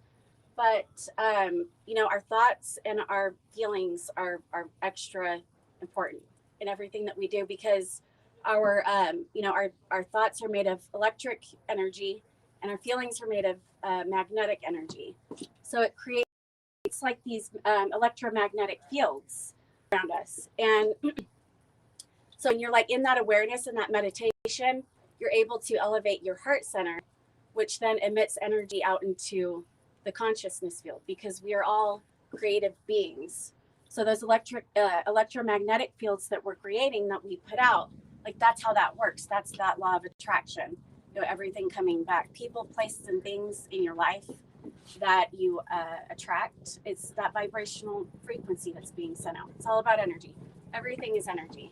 And as we know, energy can neither be created nor destroyed. It can only be energy converted into matter, or matter reorganized as matter. So our thoughts and feelings are super important in everything that we do. That's why, how horrible does it feel when someone gossips or makes judgment? Do unto others as you would want done unto yourself, right? So it's that same concept. If we're judging someone, it has a specific vibrational frequency in its energy. And so you're probably going to find at some point in linear time, something of the exact nature is going to come back and bite you in the same place. It's meant to help teach us those lessons. What's good? Do you like this? Do you not like this? I liken it to a line. You take a line, anything below that line is lower vibrational energy. Anything above that line is higher vibrational energy. So with the lower vibrational energy, it's therefore dark in nature. Now let's not put too much terms into this. So when a lot of people think of dark nature, maybe evil. Yes, it can be. Lower vibrational energy can have deteriorating effects. Then above that line, you have the higher vibrational energy, which when you're thinking and feeling certain things, if it's of that specific frequency, then that's what you're going to see more of again. So you've got the law of attraction there. The most powerful part of your day in all of this is going to be when you first wake up and 20 minutes before you fall asleep. And I'll tell you why. Because when we wake up in the morning, the first thing a lot of us do is, boom, you're thinking of what happened yesterday. You're thinking of what happened 6 months ago that's really still ticking you off or something, or bothering you. Or maybe somebody had done something that you were completely heartbroken, and it's a thing. I mean, it's a real thing. You've got to work through that. But if you can recognize that and know that, then what you can do is, boom, immediately when you wake up, start thinking of positive things. Completely disconnect from your past. It doesn't exist anymore. It's gone. It's gone. When I first started this lecture, that time's gone. I'll never get it back. We'll never get this back. So every moment counts. When you wake up, you think about the things that you're grateful for, all of those gratitudes, because what it is you're still in that theta wave state of consciousness in your brain waves. When we're wide awake and we're active and we're talking and going crazy like I am right now, that is your beta brain waves. And then you've got your alpha, theta, and delta. Delta is when you're sound asleep and snoring. So so your alpha theta is it's your most powerful state of consciousness. It's also called, I think of me just flew out. So it's don't swallow it. Yeah, don't swallow it. That was weird. Okay, so your theta, alpha theta state of consciousness is also called your hypnagogic state of consciousness, and that's your most powerful place to be as far as a creative being, because your brain waves are really at that slower frequency. And so at a subconscious level, it's very powerful. So right when you wake up, plus it starts your day off really nice. You're in a really positive zone, right? And so you start your day off, you think about all of the gratitudes. Don't think about yesterday or 6 months ago, because the moment that you do, you're cut off from not only your present, but you're cut off from your future. And when you're cut off from your future, you're not creating the things that you really want for your future. You're just telling the universe, I want more of that stuff that I'm thinking about that's really bothering me. And then nothing changes. So if you want to change, if you want to transform your outer world from the inside out, you've got to change. You've got to change from the inside. Our exterior is a complete reflection of the inside. Another really powerful place to be for creation and changing things from the inside out and all of that is about 20 minutes before you fall asleep. Because what happens is, again, you're getting back down into those alpha theta brainwaves. And if you can hold that space for as long as you possibly can, then absolutely do that. Because what happens is, think about everything that happened throughout your day. I got a freaking, speeding ticket, or I got a flat tire, whatever it may be, that you would consider maybe not like preferable, or maybe it like really affected you negatively. So it's really important and powerful to go through and revise your entire day, because here's why. The consciousness, the conscious present state cannot, the brain, the mind cannot differentiate between what is real and what is not real. So you can imagine that, because technically really what we imagine really is, and what we believe is real. Just because you can't see it doesn't mean that it's not going to show up 6 months from now, because we're in linear time, and a lot of people are very impatient, and that's what throws off that opposite energy and sends out different waves. So you want to go through your entire day, revise it to everything positive, and then it's going to convert from your conscious into your subconscious memory, which is your short-term memory, into your long-term memory. Now, the other part of this is our long-term memory is made up of all our reality profile, our perception of reality. It is all of our experiences that we have gone through up to this point. So you can have a very negative perception of reality, and maybe like the same things continue to happen, the same cycles, because we haven't learned, or that would be, considered a karmic cycle, right? So by doing that, you're starting to create new experiences to come into your life. You're starting to do the inner work. You're starting to think more positively. And it's not just about that, but it's very important, because our perception of reality actually controls the way that we react or respond. Something may happen to Todd, and something very similar may happen to me. Todd may be like cool as a cucumber, and I might like flip my lid. And that's because my perception of reality. And about 90% of what we react or respond to is controlled by our subconscious, and we're not even aware of that. We think that we're, but so when you have that and you can be aware of that, then you can respond and not react. In a situation where it may like cause, panic or a really big explosion of energy to go out, it's even more important to have that, because the way that you respond or react is going to send out a big wave of emotion and thoughts of that. And then again, at some point down the line, something very similar like that could happen, or you're attracting more of people, places, or things of chaos to come back. It's like a boomerang, and it never ends unless you just stop it. So it's really important. Our subconscious, our reality profile, all of that is it's our day. It's everything. It means everything. No matter how much knowledge you have or anything, it doesn't matter. All that matters is that you live every day making sure that you're applying that knowledge and doing your best. Because if you're not living in in resonation with the things that we know and all of that, then what's the point?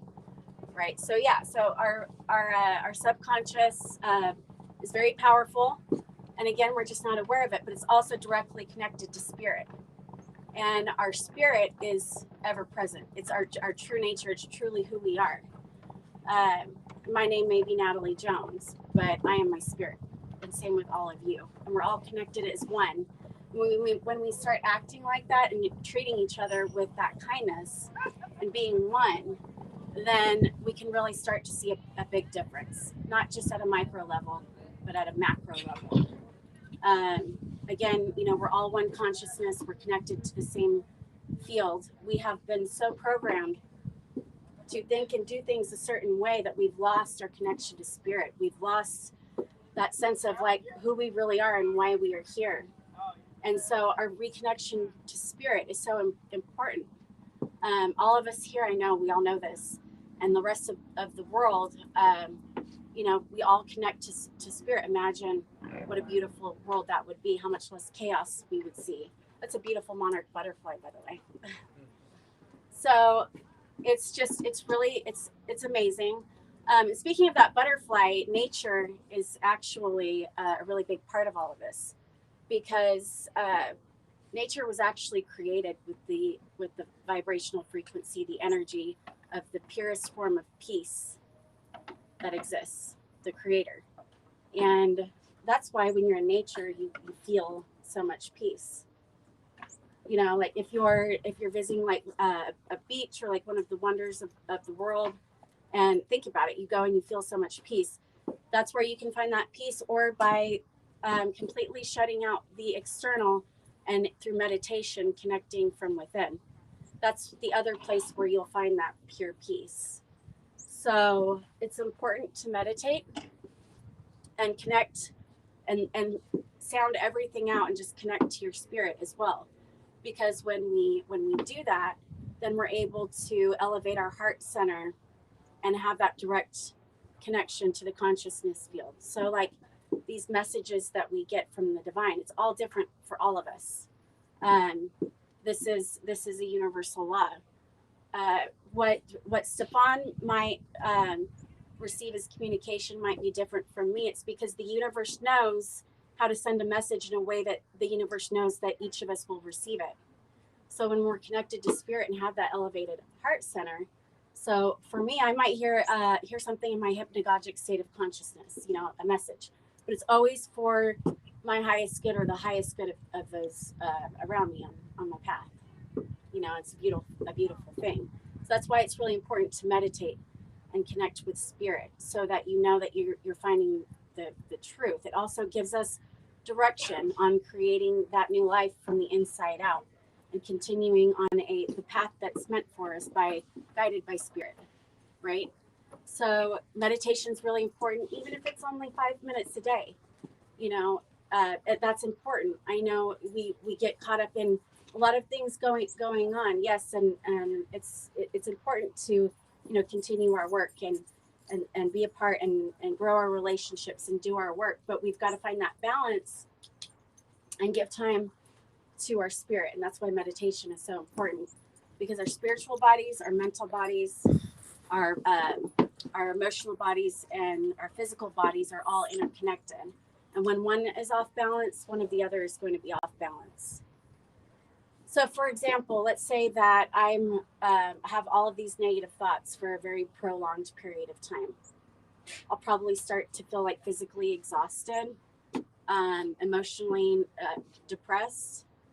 I'll probably maybe start doing something like that's not good for your physical body, like, you know, drinking excessively. You know, those are things where you know have like a physiological response as well. So that's why it's really important to understand that all of our bodies are interconnected, and balancing them is of utmost importance. So meditation is the way to enter into that spiritual zone for spiritual balance. I love yoga. A lot of you here know that, and if you're at home now, you know. But I really do push yoga because I know from personal experience how incredible it is. Physically, it releases all the toxins in your body. It's a constant state of meditation and moving energy and breath work. When we move energy and do breath work, we're able to enhance those creative abilities in our intention. And before I finish out with a poem, I just wanted to finish out with a process that you can go through. When you want to manifest something, when you want to create a new life, it's not just about healing and going from within in order to create a new external. That's a very big part of it. That's the foundation, because everything needs to be balanced out. And in my book, I go into a lot more detail about our chakras, our chakra system, our meridians. You have your central meridian flowing up the front and your governing meridian flowing up the back. And when they're flowing in the wrong direction, or your chakras have blockages, for example, then the light energy and the other energies that are meant to come through and create that complete openness without any blockages is really going to create that balance for you. So definitely, if you would like to read my book, that's in there. It'll go into more detail. So with that said, a part of that is really important to make sure that that we're balanced on all levels. But it's also really important to understand that a part of the manifestation process is with that higher vibrational energy that's sent out. But once you have that and you have that reined in, you have to believe in it and you have to assume that it's already done. It's the law of assumption. Because if you really visualize something and then over time you start to get impatient, well, why isn't it happening? Or, you know, or you start to have opposing thoughts of that, of what it is that you're really envisioning. And then you, over time, it starts to turn the other direction and you're having opposing thoughts. Well, then you're giving mixed signals. It could take longer to happen. Maybe it doesn't happen. Maybe you just get lucky and the universe just absolutely loves you, so they just make it happen. The point is that you've got to understand that the general rule and the laws, we're all under the same laws. Nobody gets out of this. And so everybody has to do the work. It's a daily progression. You have to, and we're counting on each other to do that. And so the first thing that you do is you assume it. You assume that it's already done. Number two is you have to believe in it. You have to believe in it with all of your heart, might, mind, and strength. And if those negative thoughts start coming in, wait for 5 minutes. Calm your mind. Because that's not the real you, the real inner self. And our inner self is only a portion of our higher self package that exists in many different dimensions and spaces. And so when we believe it and we hold to that belief, where there's full faith, there can be no doubt. So it's about having full belief, full faith, and doing that. And then what you want to do is you want to emotionalize it, because remember at the very beginning of this, I said that emotions are made of magnetic energy. So you're going to magnetize whatever it is that you're envisioning and believing in. It's going to create that perfect electromagnetic field. And then the fourth thing is to step into it. Do this every day. Step into it. So what do I mean by step into it? Right now, I could say, if I step from right here, 3 boards up, I'm stepping into it. But what are you stepping into? You're stepping into whatever it is that you're envisioning. That's your life. What is your life? What is everything? Because believe it or not, the universe wants to give us everything that we desire. You know why you have those desires? Because they're given from the highest place. But in order to get there, again, we have to do the work. So you step into it.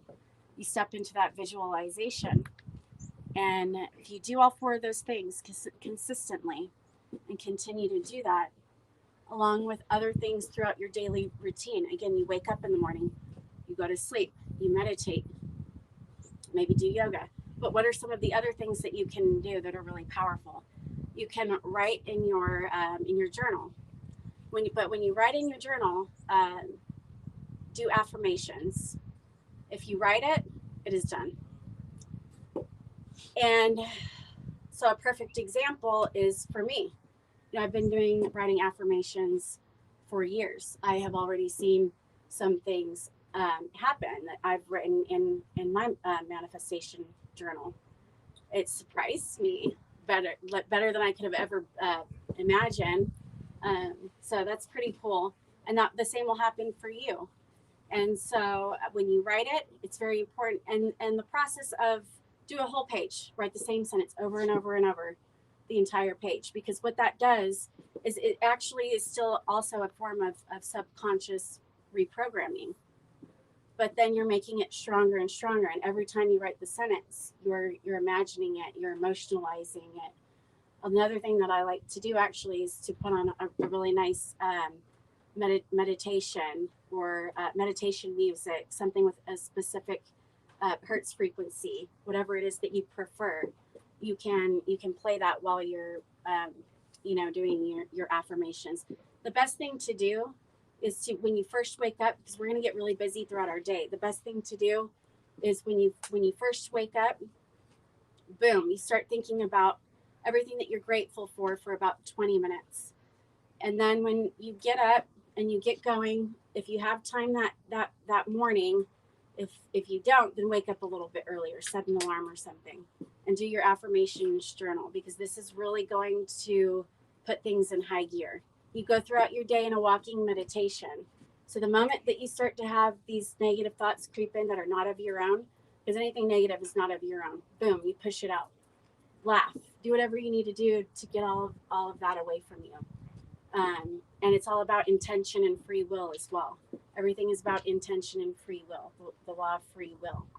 So if you have that intention to assume it is done, to believe it, to emotionalize it, to step into it, and really move forward in that, then you just it's like walking to the mailbox. You don't even think another thing about it.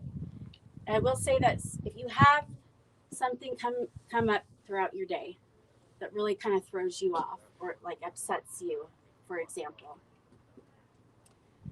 I call them these energy vortexes, people, places, and things that want to try to suck you into this negative space or drama or whatever it is that's going on with someone else that they're dealing with. The first thing that you need to do is just have compassion, have that sense of unconditional love and non-judgment, and learn how to maneuver around it, whether it's by just completely disengaging, having a kind response, whatever that is. There are people, places, and things. And when you can identify these negative energy vortexes that pop up, you can start, then all of a sudden you're starting to see a complete shift in your entire life. Because again, it goes back to this energy that we're sending out. You get sucked into it, then all of a sudden you're reacting, and it's like a domino effect of all these different events now that are going on. Well, shoot, if I hadn't have reacted to it, then I'd still be over here doing this, and everyone else would be over there still dealing with that.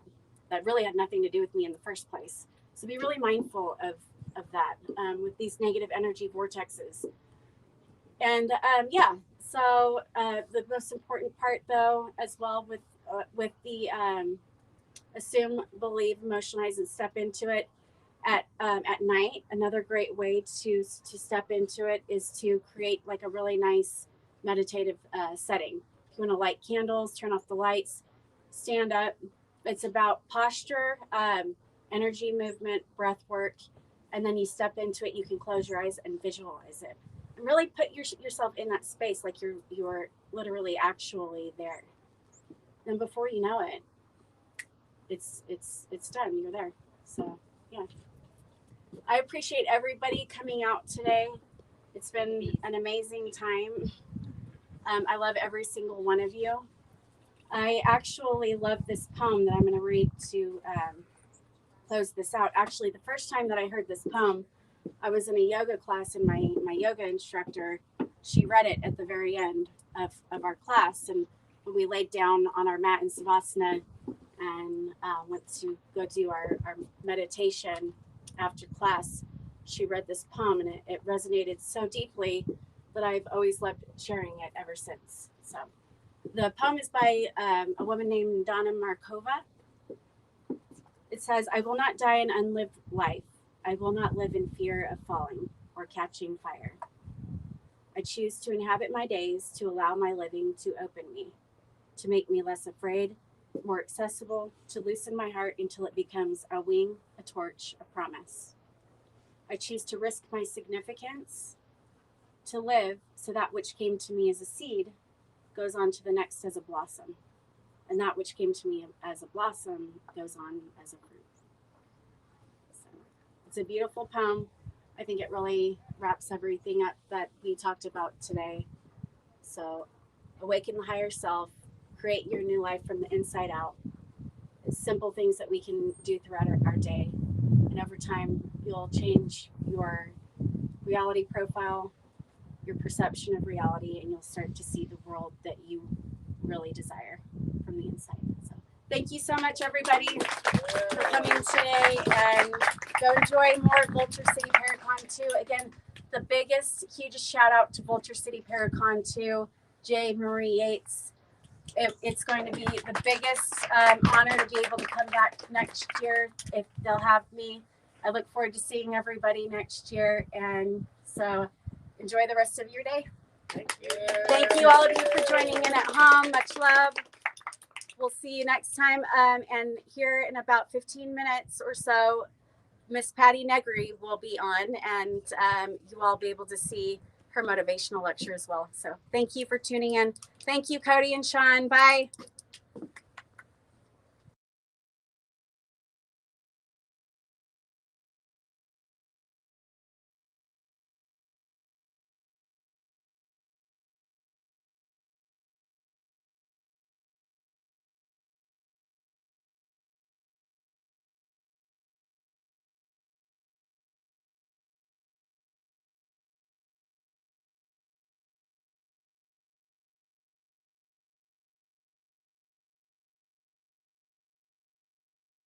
See life. We through weren't your own eyes. talking. Sorry, we're unmuted. Thank you. Sorry.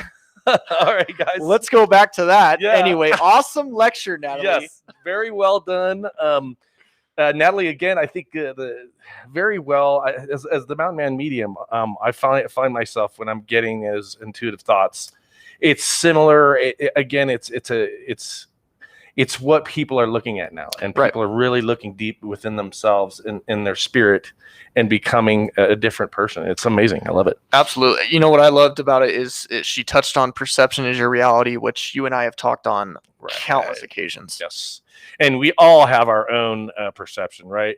And going into a little bit of that, that's why you shouldn't judge on people, because you don't understand what their perception is on life. And so that's why I learned that a long time ago, even as a young kid. I realized that we all look at things differently. And so I think that was a very awesome lecture. Good job. Yeah, great job, Natalie. I'm kind of jealous we're not there. Yes, absolutely. Hopefully next year we can be there. October is all things spooky, guys. All things spooky. Yes. And we showed our trailer a bit earlier. I got goosebumps because that place was ridiculous. The place is nuts. We have a lot of stuff coming out for PARAFlixx, as well as YouTube, guys. We're busting our ass, and a lot of stuff's coming out. A lot of things are happening in October, especially here in 2 weeks. Yes. We're actually going to be going to Reno, right? Yeah, we'll be outside of Reno, up in Tahoe. Yeah, the Biltmore Hotel. Yeah.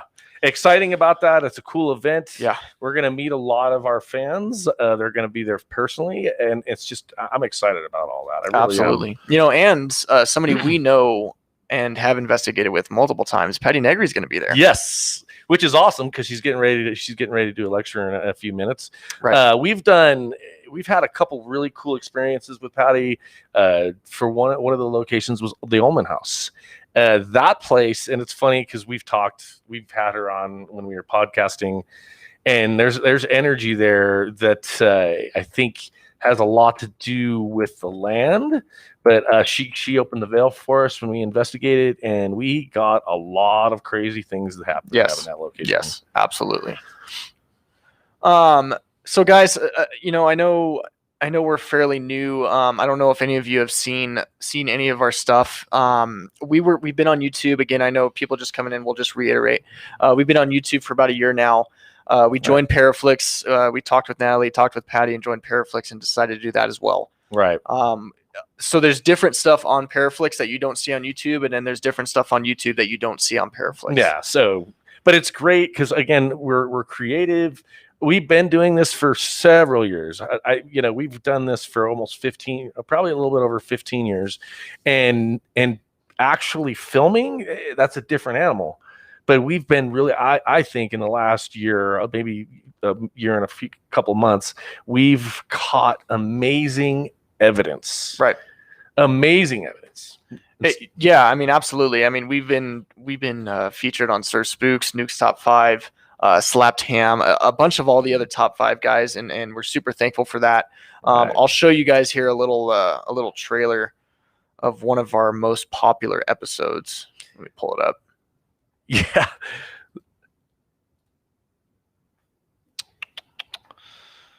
Yeah, guys, it blows my mind at times, the stuff we capture. It just blows my mind. Yeah. Okay, let's pull this up. Boom. Yeah.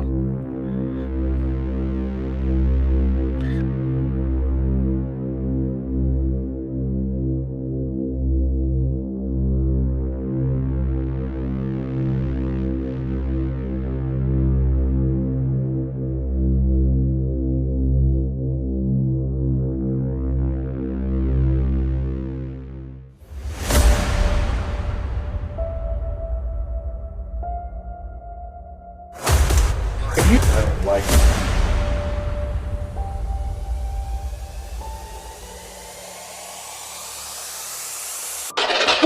What was that, dude? Oh my god, what was that? Dude, it is so cold right here. What's your name? Touching you now. It's Scott's hand.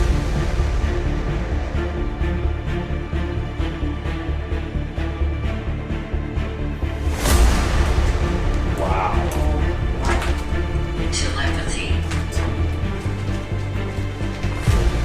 I just What? I just behind you. No, dude, that was a growl. Right, I heard. Can you move again, Shawn? Oh my gosh. I just saw a face. Are you taking care of this 13-year-old boy? Did you hear that? Oh god.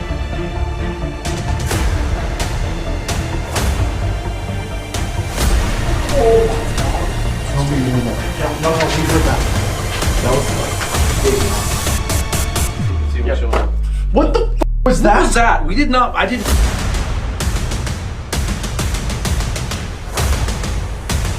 Dude, I can't believe I saw it. Black. The door's moving. Holy sh!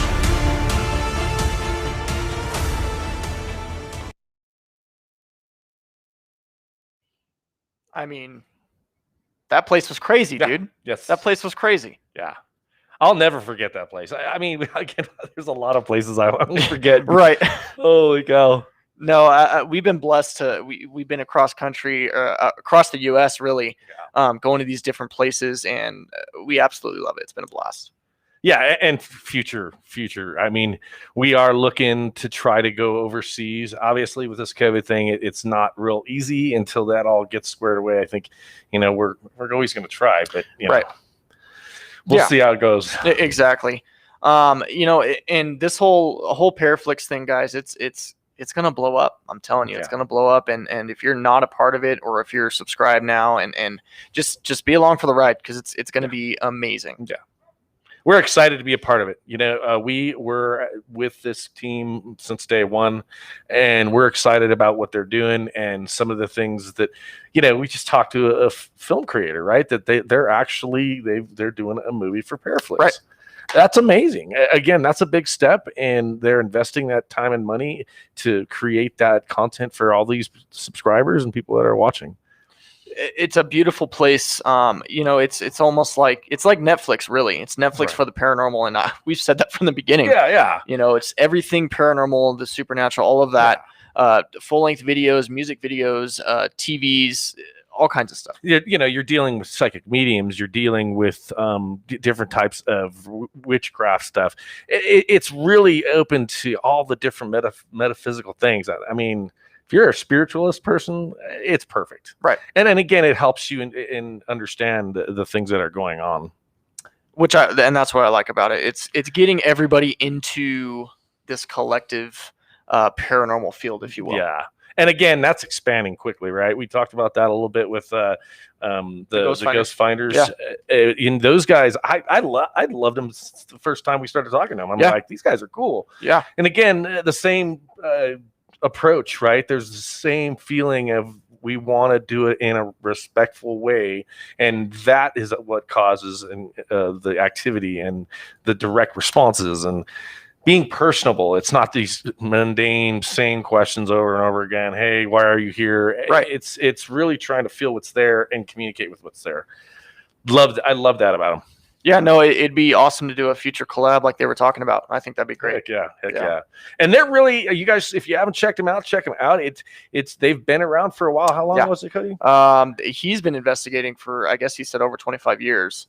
which is a long time. But they're on their season 11 right now. You guys can check them out on Amazon. I think they're on Amazon Prime as well, Roku TV, and as well as a couple other things. They did just release a free version of their season 11 as a little 45-minute trailer or teaser. Oh yeah, and so their you can check that trailer out. was phenomenal. Well done. Well, it just it brought Flows. you in. You Yeah. wanted to jump right into the experience. Absolutely.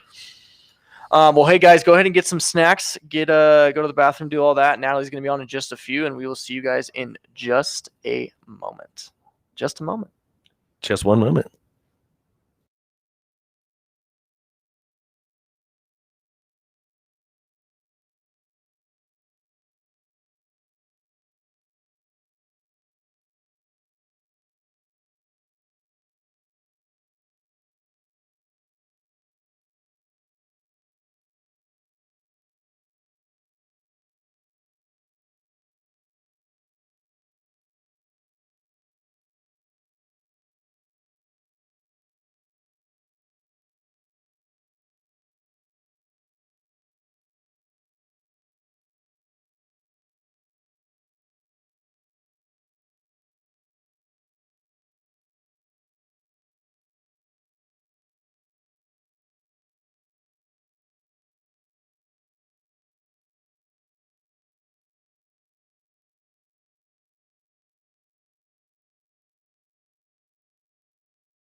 Well, hello, happy Halloween. I love your costume. Very simplistic. I love the sheet. Would you like some candy? Hello? Hello? Okay. Just gonna go back in.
You know what I'm saying?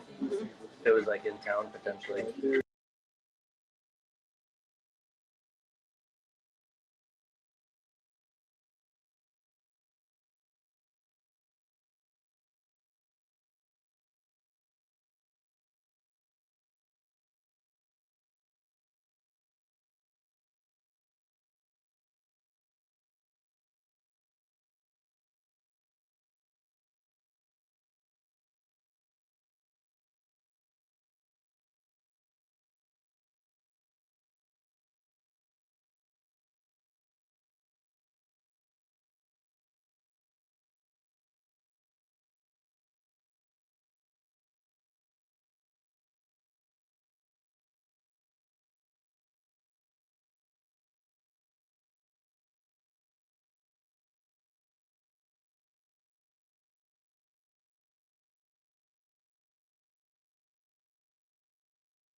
Wait, not back. We are back. We are Boom. back. We are back. Stupid. It looks like Patty's getting ready right now. At least that's what it looks like anyway. So we're just waiting on her. Chat a little bit more about the new reality, or there it is. There it is. Fortunately, it'll turn off in a bit, but no, we tried to get the screensaver up and it just wasn't working. So Shawn put it back up for us. So yeah, guys.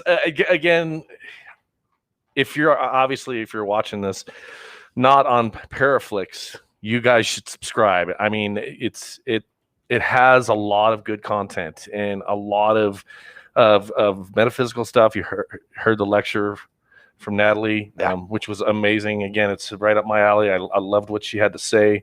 And Patti Negri's coming up next. I mean, come on, she's amazing psychic medium. Again, we had a great opportunity to hang out with her and a couple times. We've done some podcasts with her on her channel, and she's also done it on ours. Yeah, absolutely. Is that Natalie? Yes, it is, but it is Natalie. Is she talking? Hi, Natalie. Hi, Natalie. How we doing? Here, let's bring her in. Hi. How we doing? Oh, hi. Look. Oh, hey, well done. Well done. This is Nice the lecture. PARAFlixx banner represent. This is Patty's table behind me. That's cousin Gary. Gary's also known as we call him Coco.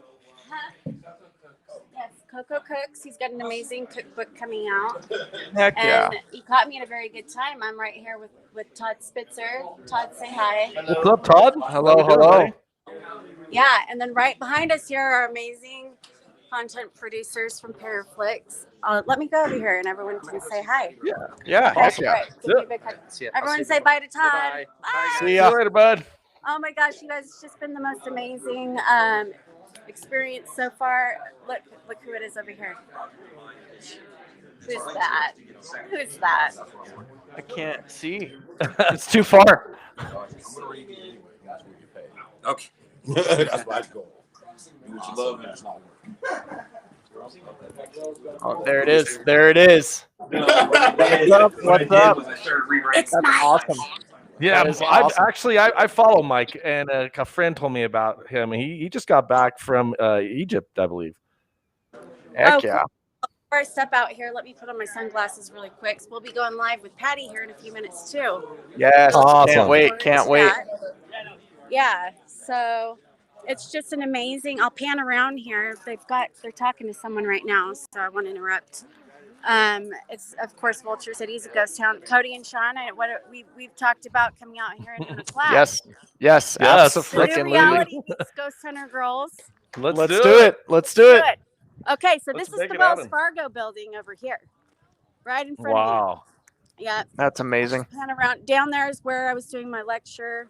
Patty's down there right now. I didn't realize she was already down there doing her thing. It was supposed to start at 2, so we need to hurry down there.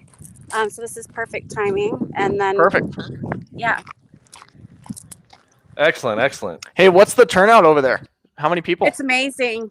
There's been so many people coming through from all walks of life over the last couple of days. That's the best Awesome. part of all of this is meeting everybody, Hey, I loved your lecture. It was amazing. Oh, thank you so much. So, all right. Well, here's Patti.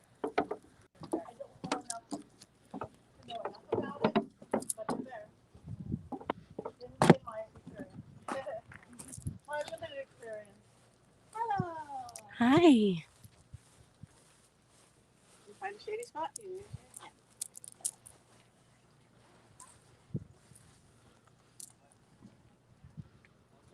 Give it time. 3 more minutes. 3 more minutes. So quiet. I'm not used to it. How exciting. It's nice to see you guys again. It really is. Yeah. Find some shade. Yeah. So Patti hasn't started yet. So yeah. So if it's great to see you again so much for doing this. When she starts, I'll go ahead and flip the camera and have it ready for you guys. So we'll see you soon. Awesome. Perfect. See you soon. Right on. How exciting. Yeah, I'm excited to hear Patty's lecture, dude. She's a phenomenal lady, bro. She really is. I like just everything about what she does and how she does it. Again, everybody has their own way of, as far as mediumship. It comes in different ways, and the routines are different. That's what I like about it. There's so many different aspects of people's mediumship, and Right. it's no two people are the same. It goes with just personalities as well. We're all different, but I love how she approaches things. We've done a seance with her. That was phenomenal. That was the Omen House, right? Yeah. We're supposed to do some future stuff with her as well, so that'll be exciting. We want to do an investigation with her. Can you imagine a bunch of intuitives? Yes, I can. Yes, I'm sure we'll catch all kinds of cool things. So, yeah, look for that in the future. We'll be definitely investigating with her, and it'll be on PARAFlixx. Oh, it's definitely be on PARAFlixx for sure. Yeah, absolutely. Exciting, right? No, she's been around for quite some time, right? She was on Ghost Adventures, quite a few episodes. Yeah, actually, she's on there often. Yeah, they use her as their medium. Oh, they do. She's been on several. Now, do they use different mediums? They do. They do. Okay, so just. But lately, it's been a lot of Patti being involved, which is great. Right.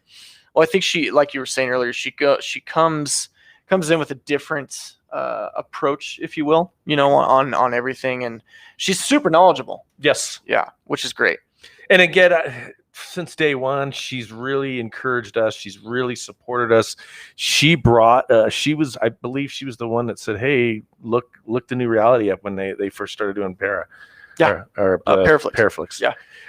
Also, we actually got to be a part of this thing, Awesomeness TV. Mm-hmm. Patti talked to them because they were looking for a professional paranormal team. Right. That's us. Which was crazy. We went to a location that we weren't expecting anything because it was a show. Right. And that place, we actually got equipment. Oh, here we go. Hey guys, she's live now. Here we go. Here we go, guys. Okay, can I start? Yes. You want to? Are you ready? Okay. Hi, everybody. Thank you for coming out. Thank you for spending this time with me. Honored to have you all. I guess you do know my name is Patti Negri. I am a psychic. I am a medium, and I am a witch. I use the term good witch because I am a fan of Wizard of Oz, and yes, I actually do have the big Glenda Peak dress, and I wear it as often as I can. It doesn't fit through doors very well, but it's great. I have been seeing the other side since I was a little kid. I honestly thought everybody could, and I do think kids can. It just gets taught out of us in our modern non-mystical Western world. And I also just needed to talk to them from the time I was a kid. It was never dark or never morbid, but I was 7 or 8 when I did my first seance. And, they're there. They have a lot to say. You guys all know it because we were at a paranormal convention. So this is the time to talk to them. But what my gift really is, and what I'm going to talk about today, is more about energy. What I see is energy. Yes, I see spirits and talk to them. Yes, whatever. We're just talking aliens, ETs. I'm newer to that world. But I see energy. I see the cords between each of us. We use those terminology. Cut the cords, no strings attached. And I see the magic all around us. And how we don't always tap in it, like we're pushing our head against to try to get through the door, and the door is 1 foot away, and we could just walk right through it. And how often we give away our power and our energy. We are these amazing beings. We are divine creatures, whatever that means to you. And on top of that, we have free will. We are human. So we be anything out there. We get to create our lives and this. But in looking at people, once I came out of my psychic closet and did all that big corporate crash, I went, why do we give away our power all the time? I gave away my power between age 15 and 30 most of the time to illness, to control by other people, to be controlled by limiting belief systems, to control just anything else. We can give our power away to not take responsibility. And at 30, I just went, I don't want to give away my power anymore. I don't even want to be sick anymore. I don't want to be dead by the time I'm 50, like doctors tell me I will. I don't. And I just went, I'm going to use this energy that I see, this movement, this power that I see, and I'm going to mix it up with the witch that I am, elemental witch. It's not about deities or anything like that. I work with with nature, air, fire, water, and earth. The same as our beautiful Native American Indian people right over here. I am an elemental of the earth. We do all understand earth, the strength of earth, the power of a rock, a tree with the deep roots and the branches that get into the sky. We understand the flow of water and emotion. We understand the power of fire and passion. We understand the thought, air, big thought. And I'm like, what if I take all of this and I put it into practical daily living? Because we seem to struggle so often, again, trying to get through a door when the door is 1 foot away to do things. We all have these desires and we all have these dreams of things that we want to do. So thus I came up with my little book, Old World Magic for the Modern World. To be in it, you don't have to consider yourself an intuitive or a psychic or a medium. Though I would almost Vegas bet that everybody here is really gifted or intuitive or an empath or all of the above, or you wouldn't be here. You wouldn't be drawn to this world. So you guys have the gift. You have the blood.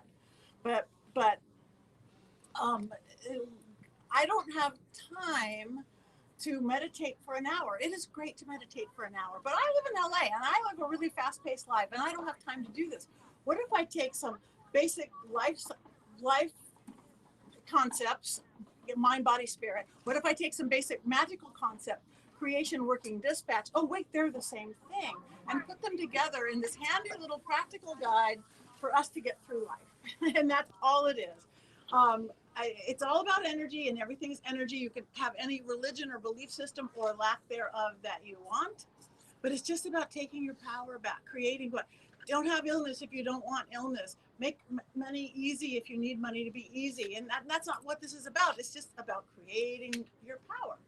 And again, if you guys have any questions along the way, feel free to ask. I'm a teacher more than anything else. So hands raised, hands raised. If you sit there with a question, don't let it spin in your head and then not hear everything else. Just ask a question. So the first thing, again, being a psychic and working with people every day, I would see how off balance we are more than anything. Our modern world, we have gotten so far away from this, from nature, from knowing moon cycles, though many of us now do, or attaching into that, from feeling the tides, feeling the earth. And we are off balance. People come to me, how many people are on medication for being off balance and for their stress and for their this and for their that? And maybe all they need to do is hug a tree. So I kind of went into that, maybe all you need to do is hug a tree. So I took that basic content. The whole book is around my 30-second exercises to cure everything. And then we'll get into love and sex and health and money and all that stuff. But if I'm a big believer in the psychology. My grandfather was this famous psychoanalyst, very Freudian, very scientific, had no belief in spirituality, had no belief in religion, was a practically evangelical atheist. So I wasn't raised with any kind of belief system, religion, or spirituality on the plus or on the minus, just no education there. But I, again, saw this energy. But I do understand that mind, body, spirit of science. We understand 20,000 books are written about it. Self-help books, psychology books, spirituality books, occult books, Christian books, mind, body, spirit. We know we'll never surpass our own thought pattern, right? We just won't. I could never do that, right? Now you could never do that. It's like, oh, that'll be easy. I'm going to make it happen. We do. Science has proven psychology will never surpass our own belief system. Mind, that's what mind is. Body, you have to take action. You got to get off the couch no matter what. It's like, I want to get healthy. I want to go find a lover. You got to, mind, body, you got to take action with your body. But spirit is the part that most people don't really get because it's less tangible. It's like, what is spirit? Actually, spirit could be lots of things. It could be your religion. It could be your faith. Go to church, go to temple, go to mosque, go to sun and prayer. The faith behind it is the spirit that can make it happen. New age, vision boards, affirmations. I want this in my life, creating it. That's the spirit that can make it happen. A shaman or a witch, a spell working, a candle, the herbs, the oil, all that stuff. That's the spirit, what's in it to make it happen. But if you go through, if 1 out of 3 is wishful thinking, I wish I had a partner, I wish I had money, I wish I had healthy, 1 out of 3, you're not going to get it. Wishful thinking. 2 out of 3 is hit or miss, and miss as often as not. 3 out of 3 is, guess what? Unless you're breaking the law of physics, like I want to be a foot taller or fly without a plane, 3 out of 3 is always a home run. You could look at everything in your life that you guys have accomplished, big and little, go through everything in your life that you've made happen. You've believed you could do it in some form, or that you were worthy of it. You've taken some sort of action, and you had the spirit, faith, magic, or belief behind it and make it happen. The stuff you haven't quite accomplished in your life yet, look at it. You just need to probably trait one or two of those things. Maybe you don't really believe you deserve a partner, or to have a good job, or to have a beautiful home. Maybe you're really not taking action. You are on the couch. Or again, maybe it's that spirit, that magic, that faith to make it happen. So I took this concept to how off balance we all are. So I'm like, okay, people come in and they are stressed and they are crazy and they are sad and they are this. So I decided to put everything into those 4 basic elements: air, fire, water, earth. Put your whole body into those whole air, fire, water, earth. That's easy. Your earth is who you are. It's your persona. It's your home, how people know you in women's the womb. Ah, that's Fred. He's a jolly guy. Oh, she's so smart. That's your earth. We all get that, right? Your fire is your passion, your creativity, love, sex, God, art, all those things, what drives you to do what you're doing. That's north and south in an elemental compass. North and south, who you are and what drives you. Easy, easy.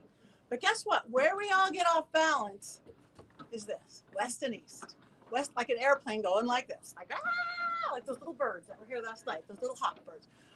West is our water. It's our emotions. Almost 60% of our body, almost 70% of our planet. Emotions. Yeah, we can't be stuffed in, ignored, judged, whatever. Water is our emotions.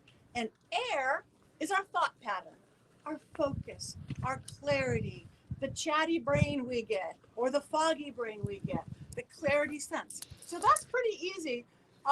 Air, fire, water, earth, it's who we are, what drives us, our emotions and our thoughts.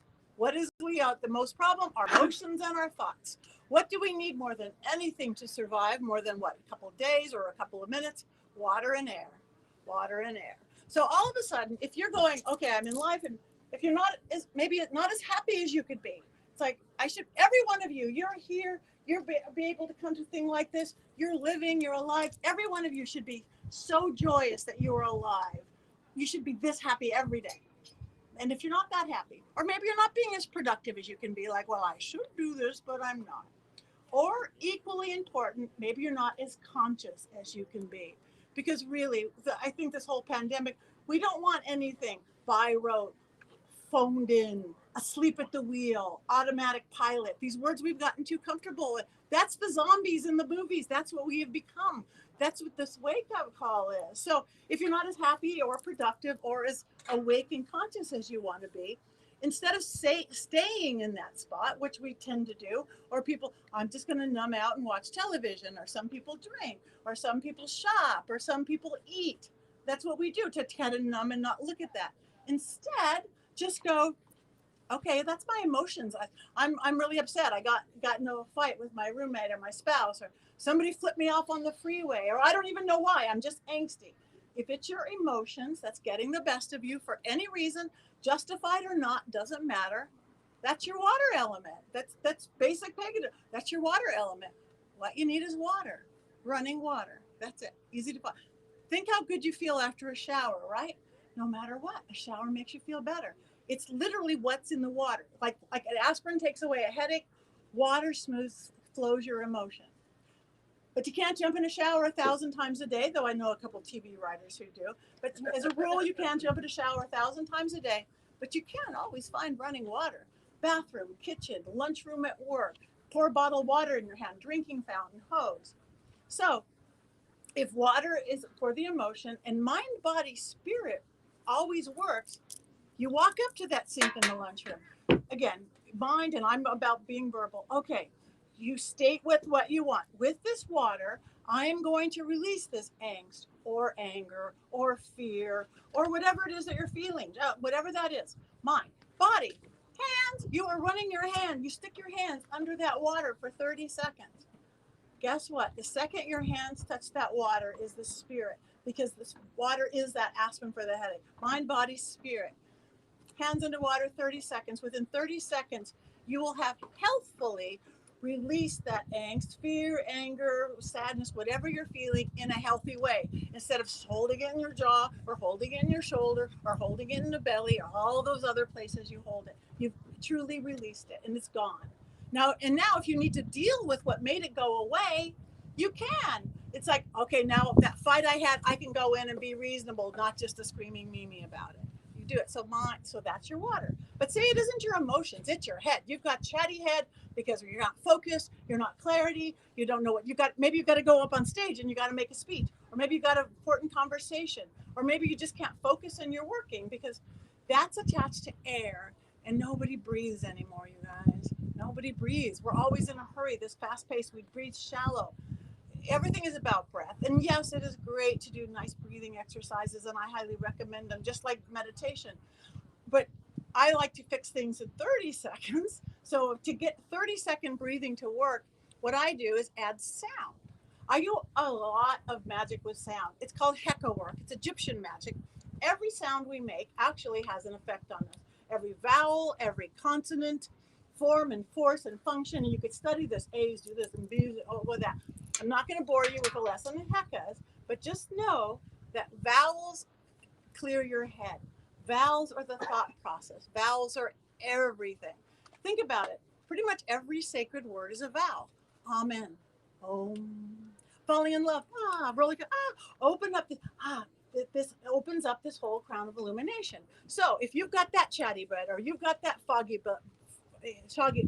head, or you can't think, or you've got to be really clear, you're helping your kid with their homework, and you're just not in your headspace right then, that's your air element. So again, whether you're talking to your brain or whether you're talking to God, we're going to that mind, body, spirit, or you're talking to the little brain cells in your head, or you're talking to the element of air itself, with this 30 seconds of deep breathing, with this 30 seconds of vowels, I need to pull in the focus and clarity of the air element. So when you want to sit there in your car or in the lunchroom going, ah, or om, or even E-I-E-I-O with your kid, within 30 seconds, I promise, that chatter in your head will stop, the fog will lift, and the clarity will come in just like that. And those two are the ones more than anything, emotions and thoughts, focus in water and air, right there as we move into it. And 90% of the time that'll do it. But maybe you're not feeling grounded. Maybe you're just like a lot of you, because you are gifted, travel out of your head. Wait, come back. It's like, whoops, I left my body again. Whoop, come back. Or just maybe you're not feeling safe, or you're not in your body. You need grounding. That's the earth element. Earth is earth. Hug a tree. Hug a tree. Get barefoot. Do that earthing work. Get barefoot on grass or dirt. But what if you're at the 35th floor of an office building and there's no trees to hug, the plants are fake, and you can't find anything that's rock or plant or wood. A pencil still has the spirit of that tree. A hardwood floor, the granite countertop. There's wood furniture, a rock, a crystal. You guys are crystal magical people. The diamond or stone in your ring. This still has the spirit of that tree. So it's like, wow, I need grounding right now. I'm going for a meeting with my boss or whatever. I'm out of my head. I'm not, whatever that is. Okay, so whether you're talking, spirit of the tree or Mother Earth, or you're holding your crystal or your rock or the power of that rock, with this 30 seconds of deep breathing, I want to pull in the power of this rock or the power of this bush. Everyone feels this one a little bit different. Literally, I feel it just with 30 seconds, like a warm earthen blanket wraps around me, and I'm safe and I'm grounded. Some people feel it like, ooh, sturdy, strong, like tree, whatever it does. Within 30 seconds, just finding wood, stone, anything living, you're grounded. And now for fire is that passion again. And we've all been, because of everything going on in our scary world, a lot of us, our fire has been pulled in because we're afraid of the craziness and this and that. So this beautiful fire we have, maybe we have a hot date with our honey, or maybe spirituality is also fire. Christianity is Holy Spirit. You want to talk to your spirit. You want that. That is that fire energy, the spirit talking to the other side, or maybe you're just tired. You have all the earth in the world. You had a late investigation and you got to still get up early and go to work. And you need the fire and the passion to get up. And you can't dance around a bonfire, because that's always my first choice. If you have any Native Americans, so if you can dance around a bonfire, light a fire, do that. But if you can't, into your day-to-day life, and you can't light a fire or make a fire or tap into that The Heka for fire is Z. Zzz. Like literally, of all these little bees buzzing around here. Ask your 8-year-old kid, what does a bee sound like? Zzz. That is that Kundalini fire energy right there. So again, you have the hot date, you're tired or whatever. Okay, so whether you're talking to the breath of a dragon, the volcano Pele, Holy Spirit, whatever that is, that fire, the beating of your heart, it's the 30 seconds of deep breathing with the 30 seconds of Z sound. It's the serpent, it's the lightning strike. I need to pull in the fire element. So if you're sitting there going zzz at your desk, within 30 seconds, you will start to feel a tingling in the base of your spine. It'll rise up your spinal cord. And within seconds, you'll have the fire, passion, creativity, energy, whatever it is to do whatever you want to do. And those 4 things are all completely free. They take 30 seconds and you can do them anywhere. And then I've seen people to turn their happiness quotient up by this, turn their balance quotient up like that. So that little exercise is why I created this book. And then within that book, I went into stuff, well, let's teach them practical magic, what I do, because I don't have time for others. Energetic house clearing, bathroom magic, because we all go to the bathroom every day, right? We all do get stressed every day. We all know salt cleans things right. Every day we use salt when we do house clearings and things like that. Well, guess what? When you go to get a little salt in your shower, just pitch it on the ground. Guess what? That's going to turn it into a cleansing shower without the big fancy salt bath. But every time you go to the bathroom, and everybody goes to the bathroom, guess what? All your lower chakras are open. They just are. And we do collect a lot of stuff, angst, anger, whatever that is. So when you go to the bathroom, before you sit down, just a little pinch of salt in the commode. You sit down, you release that, whatever you're holding on to, release the toxins, release the energy, or release the fear. Water is a great big, the toilet is a great big water cauldron. For all you magical folks, it's got real fresh water, moves around, takes it to, it's like, wow, I've got a built-in water cauldron right here in my house. Every time you do it. And besides, it's a great conversation piece. Having a little Morton salt shaker in your bathroom or a little cute cup of salt. It's a good conversation piece for your friends. That's the stuff my book is about. Again, and energy, people forget about, a lot of you guys know it, but directions, which way to go. For everybody above the equator, counterclockwise gets rid of things. If you're doing a house clearing, you've got your, I think sage is overused, but you're using whatever, counterclockwise, unless you're in Australia. It's called starwise. It's science as much, it's magnetics as much as spirituality, because they all tie together anyway. So if you're clearing your house, you're going to go counterclockwise. And then you clear it, and then you want to go clockwise and add in the love and health and happiness and all that. But the same thing if you're storing your morning coffee and you want to get rid of angst, I'm going counterclockwise. I'm going to get rid of my fear about going to the job today. Your kids' oatmeal, I'm going to stir in love. I'm going to stir in what I want. You're going clockwise. Just remembering that in your day-to-day life, whether you're washing your mirror, put that into your food. So I go do things into kitchen magic, practical magic, herbs and oils that work for you. Moon cycles. You guys, we are that 60% water. We are controlled by the moon. It's not just a crazy full moon like they'll tell you at the hospital and the police station. If we tap into that, many of you know that, many people just don't. We just had an amazing new moon a few days ago. If every full moon, that's a time for contemplation. Whether it's a 30-second, what do I want now? Not what did I want last month, or not what does the world want for me? Or you go into big meditation. Every new moon, that's the time you go inside. The next 2 weeks, while the moon is waxing, it's written on your cell phone, it's written on every waxing moon, add into your life. You're tapping into your tides. Wake up in the morning, go, the moon's waxing, I'm going to do more exercise. I'm going to eat more vegetables. I'm going to be kinder to myself, whatever that is. Those almost 2 weeks of waxing moon, if you go, this is the time to add. In magic and witchcraft, that's when we do positive adding spells to things. I'm going to do my money spells onto the waxing moon, but just do it in your day-to-day life. Every full moon, and it's a 2-day option, don't get crazy. Every full moon, that's the time. Get outside if you can. Be in gratitude. Gratitude, because we know everything is about gratitude. Be in thanks. Whoever you thank, God, the universe, the moon, your higher self, the aliens, gratitude. Thank you for this. And ask for what you want. Where everybody's belief system says you're supposed to ask, whether it's through prayer or affirmation. So thank you for my 1-bedroom apartment. I love it. And I want 2-bedroom apartment. Please, I really need that. Whatever that is. So every full moon, just gratitude and ask for what you want. And then the next 2 weeks, while the moon is waning or getting smaller, you can watch it right out the window. It's getting smaller. That's when you release what isn't serving you. That's when I always start a diet. That's the time to quit smoking. That's the time to, I'm not going to be so hard on myself. I'm not going to worry so much. I'm not going to be so hard on my whatever workmates.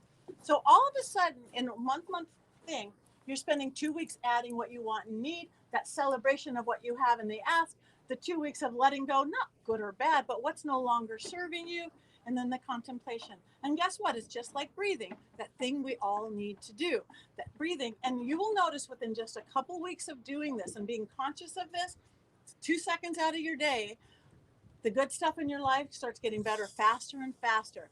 The stuff you don't need starts falling away with the grace and ease of the moon, the base and ease of the moon. So that's what I see. And then I go into chapters about love, finding love, money. Money's easy, you guys. We've turned it into such a big thing, ridiculous thing. Money is just energy. You guys all work with energy. Your K2 meters this, money is just energy. So if you need to burn a dollar bill, burn a dollar bill. Weight loss, health, kitchen magic, all the things that we do. I'm a big dragon girl, dragon stuff. So more than anything, how are we doing on time? 2:24. Oh my gosh, we are doing great. So just whether you get my book or not, that's not what it's about. Just you guys look at your life. Don't be zombies. Don't be asleep at the wheel. Not that any of you are, because you're doing stuff like this. So I'm sort of preaching to the choir. But I do know, because I do see energy and how much we give away, how much power we give away. And if look in every area of your life, who has the power? You do. And if you don't, who or what have you given it away to? You know, is it in you? Maybe you have it in your health, but you don't have it in your financial situation. Maybe you don't have it in your love situation, and you do have it here. Just look at those 3 little thought patterns: mind, body, spirit. One of those is missing, or 2 of those are missing. And in the craft world, in witchcraft, amazingly, it's the same thing. If we're doing a spell, we call it the creation, the working, and the dispatch. The creation of a spell. I'm going to do a love spell. I'm going to do Friday because that's the day of Venus. That's the day of love. I'm going to use rose petals because that's the highest vibration. So that's the working. Guess that's the creation. That's the same as the mind part. Then the working part. I am sitting there grinding my rose petals, carving that candle. That's the body. You are literally taking action with your herbs, with your oils, with your candles, with your chants, whatever you're doing. And then the spirit, that's the dispatch and magic, whether you're drumming with our Native American friends or you're sending it up, hang it to the heaven. It's all the same because energy is energy. It's just whatever word you put into it. We create a template for our lives. So, and a lot of it has to do with our belief system and religion, which is great. But whatever your belief system, or you create your own belief system, what that is for navigation tool. It's so you can navigate life, you can navigate spirit, you can navigate this world and that world for those of us who deal in both worlds, which is all of you. So create your world, find your world, and take your power back. And the secret to everything is dark blue panties or underwear. Yeah. I can't tell you how many A-list movie stars will have a dragon on their thing and blue panties. I didn't know why it was. Somebody told me that literally in the 80s, and I'm like, that's weird. But they said anything really important meetings, interviews, whatever that's really important to you, always have dark blue underwear, panties, whatever you want to call them. And I'm like, is it old wives' tale? Is it magic? What is it? I didn't know what it was. But really what it is, again, because everything has it's a high vibration color. Those of you who know chakra work, your chakras go red, orange, yellow, green. The blues are way up here in that high vibration. So when you're putting on those blue panties, you're putting on a high vibration color on those lower vibrations, red survival and lower chakras. So even if they never see your panties, unless you're trying out for pole dancer, you're going to have that higher vibration. You're going to go in there being your very best self. It's just crazy how it works. And of course, it also taps into that mind, body, spirit thing, because again, mind, I know that my blue panties will make me more magical, make me my best self. body. You are literally sticking on your body. And the spirit is that blue is the color of blue is a high vibration. So you're putting it on. Again, everything ties together in these perfect little puzzle pieces. Make sense? Yeah. So that's what this book is. And that's how I've really lived my life. And you don't have to do, you guys can create anything. I was supposed to be dead a long time ago. My mom took a drug that they gave with women in the 50s and 60s under the false belief it prevented miscarriages, but they knew from 55 it didn't work before my mom ever took it. But it became the first big pharma thing. It just became, ooh, take this for a healthy baby, just like what they do now, big pharma about money.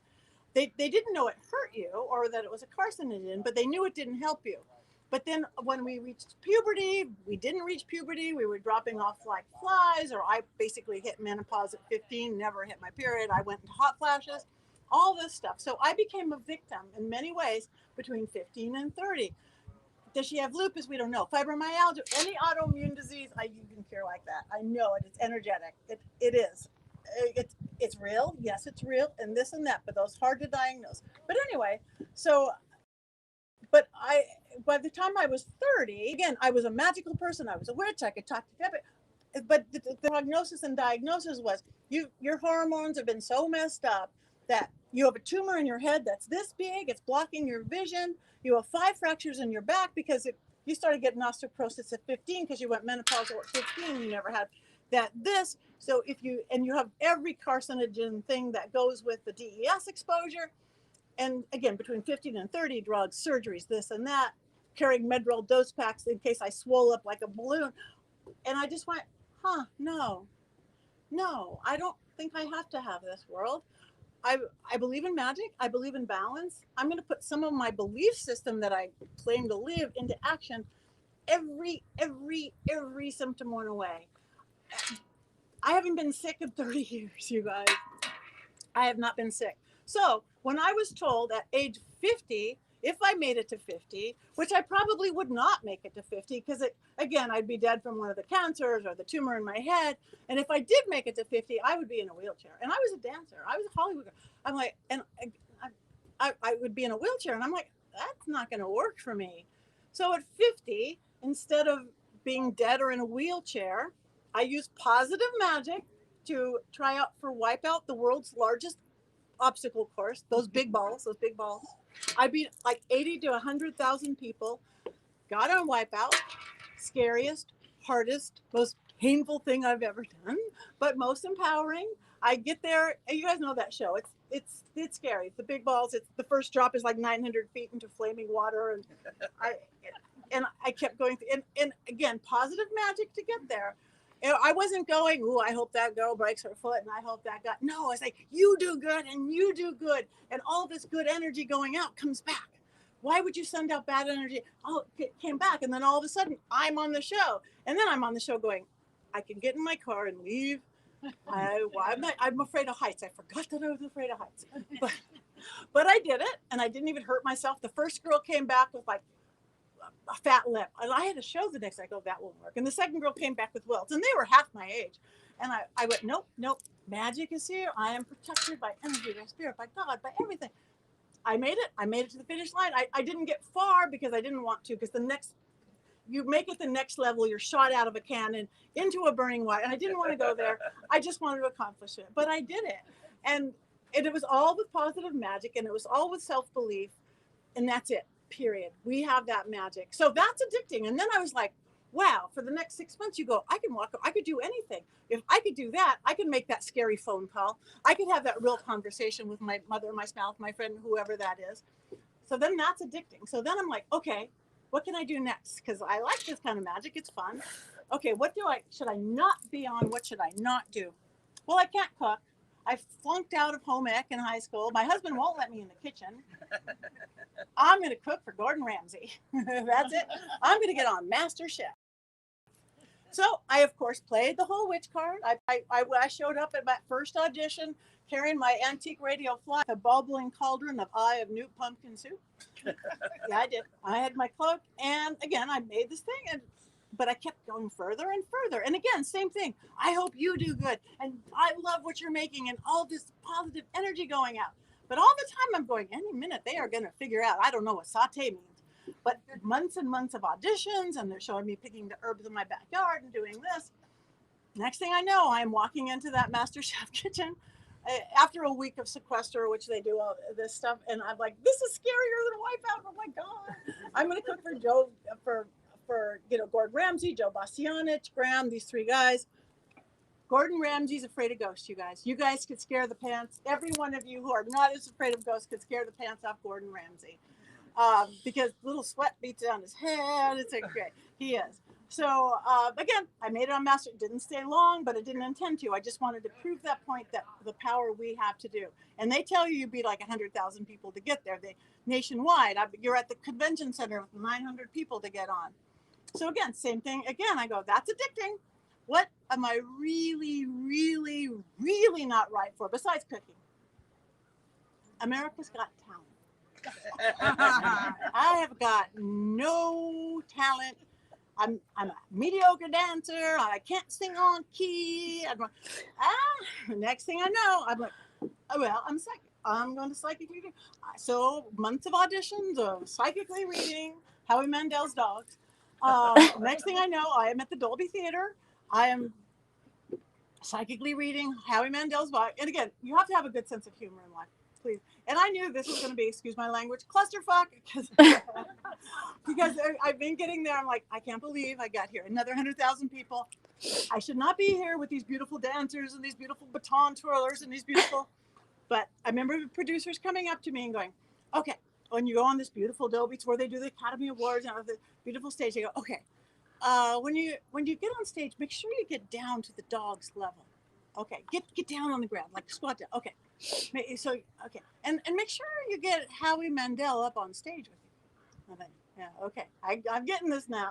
Okay, and make sure that you guys get this. I mean, okay, and instead of the little Chihuahua dog that you've been auditioning with, he's got his kid's big bulldog. So Howie just like, okay. So again, I'm all walking, I'm talking. Okay, I can do this, and of course, next thing you know, Howie Mandel and I are rolling around on the floor, wrapped up in a leash, and the dog's attacking him, in a love attacking him, because he knew the dog, but they knew the dog would do that. And what's funny is that you can't really touch Howie Mandel. You know, he's got that germ thing. Way before COVID, and it's like, we're screaming. I'm trying to help him off the floor. I'm screaming. It's a cockfight because again, it was his energy against the dog. It was very funny. But again, you guys, if I can do that, you guys can do anything. You could do that little thing that you're slightly afraid to do in life. You do that thing that have that conversation with whoever you need to. You could wear that outfit you didn't think you could wear. We are amazing beings. We are amazing beings. So embrace it. Again, in a lot of ways, I know I'm talking to the choir because you are following your passion. You're not home watching TV right now. You're not just home numbing out to whatever that is. You're the people who are here. But spread that to the world, just who you are and what you do, and then crank it up. I'm big on volumes right now. I sit in front of my microphone on my podcast and stuff, and you know, it goes 0 to 10, 0 to 10. And so often we've got that so dialed down. Crank it up to 11. Anybody old enough for Spinal Tap? Crank it up to 11. You guys, everything happens. Everything happens. I'm the luckiest girl in the world. I got to make a career out of what I love to do, out of my passion. I fought it. I fought lots of aspects. I was a Hollywood girl, so I was an actor and this and that. But this psychic side of me, I kept really, really separate. I'm good. Because I ran a corporate production company, I'm like, and I produced shows for like Microsoft and Mattel and big corporate companies. I'm like, these people cannot know I talk to dead people and dance around bonfires, you know, and it's like, they cannot know this. This is just not, you know, you're working with HR departments, only touch elbows. It's like, oh gosh. So I kept it very, very, very, very separate. And I had this whole magical world and empowered world, and I was well into that, but I would not show that in the world, in media or in screen in any way. And then in 2008, that big corporate crash hit. That big corporate crash, boom! Everybody, and I was doing corporate shows, and everything got canceled. because of people who misuse corporate entertainment with jets of girls flying off to whatever, my motivational shows to the HR department of Microsoft in a song and dance extravaganza to teach whatever went out the window. And at the same time, reality TV was going like this. So I got a call from a friend who goes, Patti, we know your ability with seances and living. We need you to do a seance on a TV show, reality show. Nope, I can't do it. I won't do it. Please, please, we don't know what we need you for this. No, I can't do it. And I'm looking at my empty calendar. No, I can't do it. Okay, no. Please, please, we need you. Oh, no. I can't, I just don't. What's the show? And they go, well, it's called Mobile Home Disaster. And it's on a channel called Country Music Television. This was years ago. And I went, well, nobody will watch that. Who in the world would watch a show called Mobile Home Disaster on Country Music Television? Nobody. I knew. So okay, I'll do it. And then I went and I go, oh my gosh, this is the funnest thing I've ever done. I have an acting background. I have a sketch and improv background. I have a Hollywood background. But this was me getting to be the real me. And still I know camera angles. Still I know what to do. And you're just going to follow me around with 3 cameras and I get to do what I do. I don't have to memorize lines. I was able to help this beautiful little girl, a human little girl, and a little girl spirit. Yes, we were in this mobile home. We had a portal and she had actually drawn the portal on the ceiling and people thought she was crazy. And I'm like, wow, I got to really help someone doing what I do.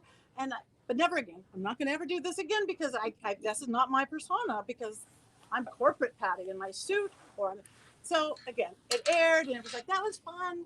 And the very next day, of course, I get a call from my biggest corporate client, a national bank.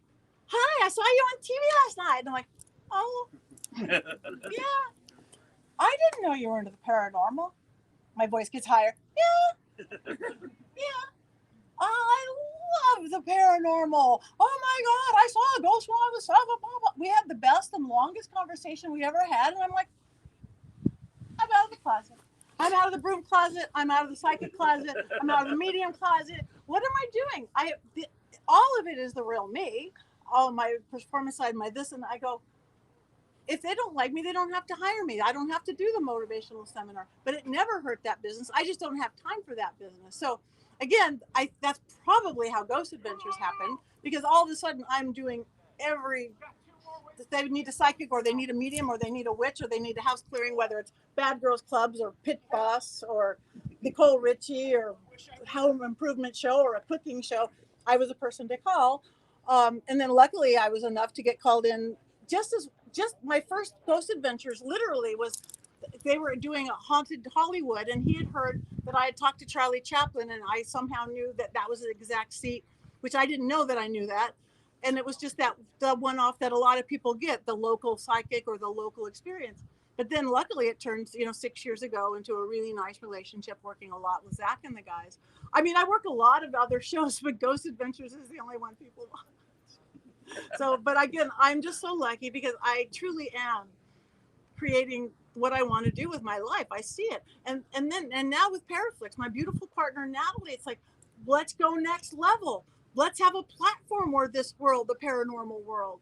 And again, thanks to her, because she is our heartbeat. She keeps it running. But, world domination for paranormal in love and in light and stuff. So the sky's the limit. So follow your dreams. Don't worry about if anybody laughs at you. If anybody laughs at you for what you want to do, it's like, you're trying out for America's Got Talent. You don't tap dance. Just say, yeah, I am, and jump in. Because they're probably just envious or jealous anyway, or they don't get it, or they're afraid to do it. Inspire them to do it too. So you guys, the world is what we make it, 100%. Only you are in charge of your life. We can't control everything, where we were born, what the situation is, how tall we are, but we can completely control with what we do with it. That's what we do with it, and that's the 99%.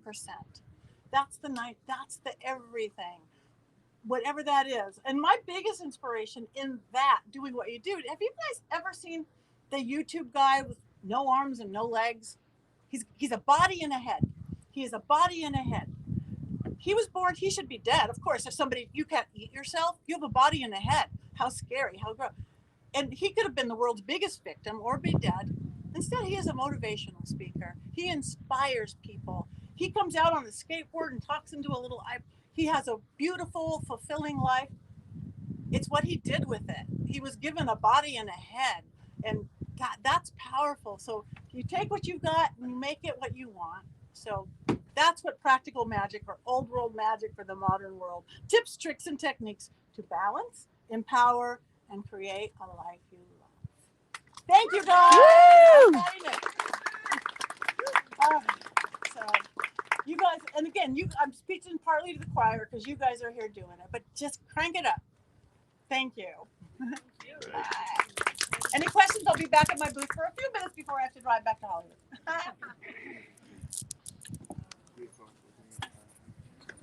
Oh, wow. Perfect timing.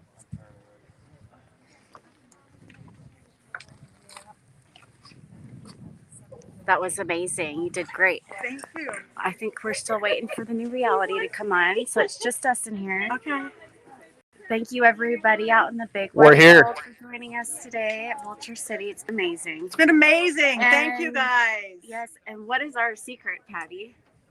Our big secret that nobody is. This is our first time meeting in person. Yes, that is our big wow. isn't that What? funny? Yes. Friends, partners, probably lifetimes together. This is our first time meeting in person. Yay! That's so awesome. Right It's on. been an amazing weekend. What's been your favorite part? I think just the people that are here. I think the camaraderie, the para family that really is created. That's what PARAFlixx. Yes. And what so many of our content producers things who have us. That's my favorite part. What's your favorite part? So the ceremony, the opening ceremony on Friday night was incredible. We'll have a little compilation put together and sent out, or Unearthing the Supernatural.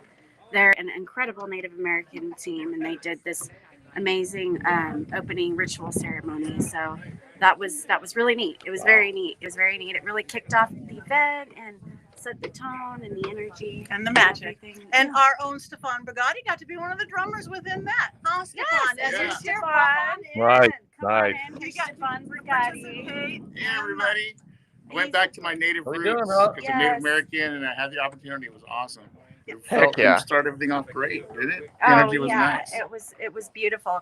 And Stefan, tell us a little bit more about yourself and what you got going on at PARAFlixx and Oh, everything. hey, well, a lot of people follow me and know me. Oh, you got a message. Look at It's that. just it's a notification. Anyway, It'll pop up. I have a radio show called My Darkest Hour, which I've been doing for about 13 years.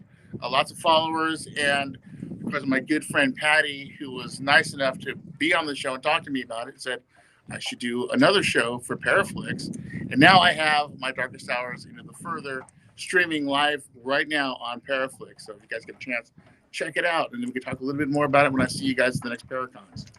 Yeah, Thank you. yeah, it's been amazing. And again, a big shout out and thank you to Cody Dare and Shawn Warren from the New Reality. Awesome. Of course, Hello. They hosted everything today. Our pleasure. Our A big pleasure. Thank you to the Ghost Finders and Very cool. the cast and crew of Transubstantiation, which Can't is wait for that. It's going to be our exciting, huh? first PARAFlixx original feature film coming out in early 2022. I had Heck the yeah. opportunity Very impressive. to go and see everyone on set when they were filming, and it was an absolutely incredible experience, and they're extremely talented. The film is going to be amazing, and just a huge explosion around the world with this film is what we're Awesome. predicting. So stay tuned for Transubstantiation coming out in early 2022. And again, and Cody and Shawn, are y'all are you with us? We're here. Can you hear us? Yeah, we're here. We're here. Are you still on mute? Turn the mute off. Can you see us? Yeah, Can you hear us? Can you see? Yeah, There you are. yeah. We can't. I'm gonna keep the camera like this here, so that I can make sure we keep it in a good landscape camera view. If I turn my camera this way, I'll be able to see you, but then we'll be long. Gotcha. Okay. Gotcha. Yeah. So again, thank you so much. What was your favorite part about this entire live experience? Talking to the Ghost Finders was actually very cool. Yeah. We actually have a lot of similarities that we kind of found out. So that's super awesome. And our approach, their approach and our approach. I liked both of the lectures as well. I always love listening to Patti, of course, and Natalie. I found something new about you as far as your perception and how you look at things. Some similarities with the Mountain Man medium, so it's kind of awesome. I liked it. That's neat. Heck yeah. That's neat. That's amazing. Well, I'd love to talk to you more about that, privately as well. And yeah, it's amazing. So thank you again so much. And the Ghost Finders are now coming to PARAFlixx. Yes. It is their season 11 premiere, as y'all know, and part 2 of episode 1 is going to be exclusive only on PARAFlixx Paranormal Plus. Nice. Yay. There might be future collaboration with those guys at one point. Yeah. Absolutely. Again, everyone, thank you so much for tuning in out there at home and wherever you're at. We absolutely love all of you. If you have any questions or you'd like to reach out to one of us, we're always open. You can subscribe at PARAFlixx at paraflixx.com. And right now it's our amazing annual theme. It celebrates everything spooky and paranormal that we all love. It's 31 Days of PARAFlixx Halloween, and it's called HalloFlixx. So you can get 40% off your annual subscription with the code HalloFlixx40. And there is a free 3-day trial. So definitely check it out because it's the new streaming service dedicated to all things paranormal. You cannot find this anywhere. And the new reality, Cody and Shawn, the majority of our content is exclusive, and we're all one big happy family. And I think the energy and the love just comes right out of the app when you open it. Absolutely. Yeah, absolutely. So. It's a big family. All we need is a secret handshake, you guys. We'll work on that. We're getting all sorts of messages from around the world. Do this. No. Yeah. So, again, thank you so much. Goodbye to everybody. We'll do this. Until next time. Yeah. Yeah, absolutely. See you guys. It's a pleasure. Super awesome time, right? Yeah, absolutely. Yeah, absolutely. What an honor to be a part of. Again, just love those guys to death. Yeah. It is a big family. If you haven't subscribed, you guys, you need to go do that. Yeah. It's awesome stuff. Yeah. Check it out, guys. It's going to be awesome stuff. All right, let's go. We got a premiere to do, bro. We do. All right, guys. See ya. Hey, peace out. Take care, guys.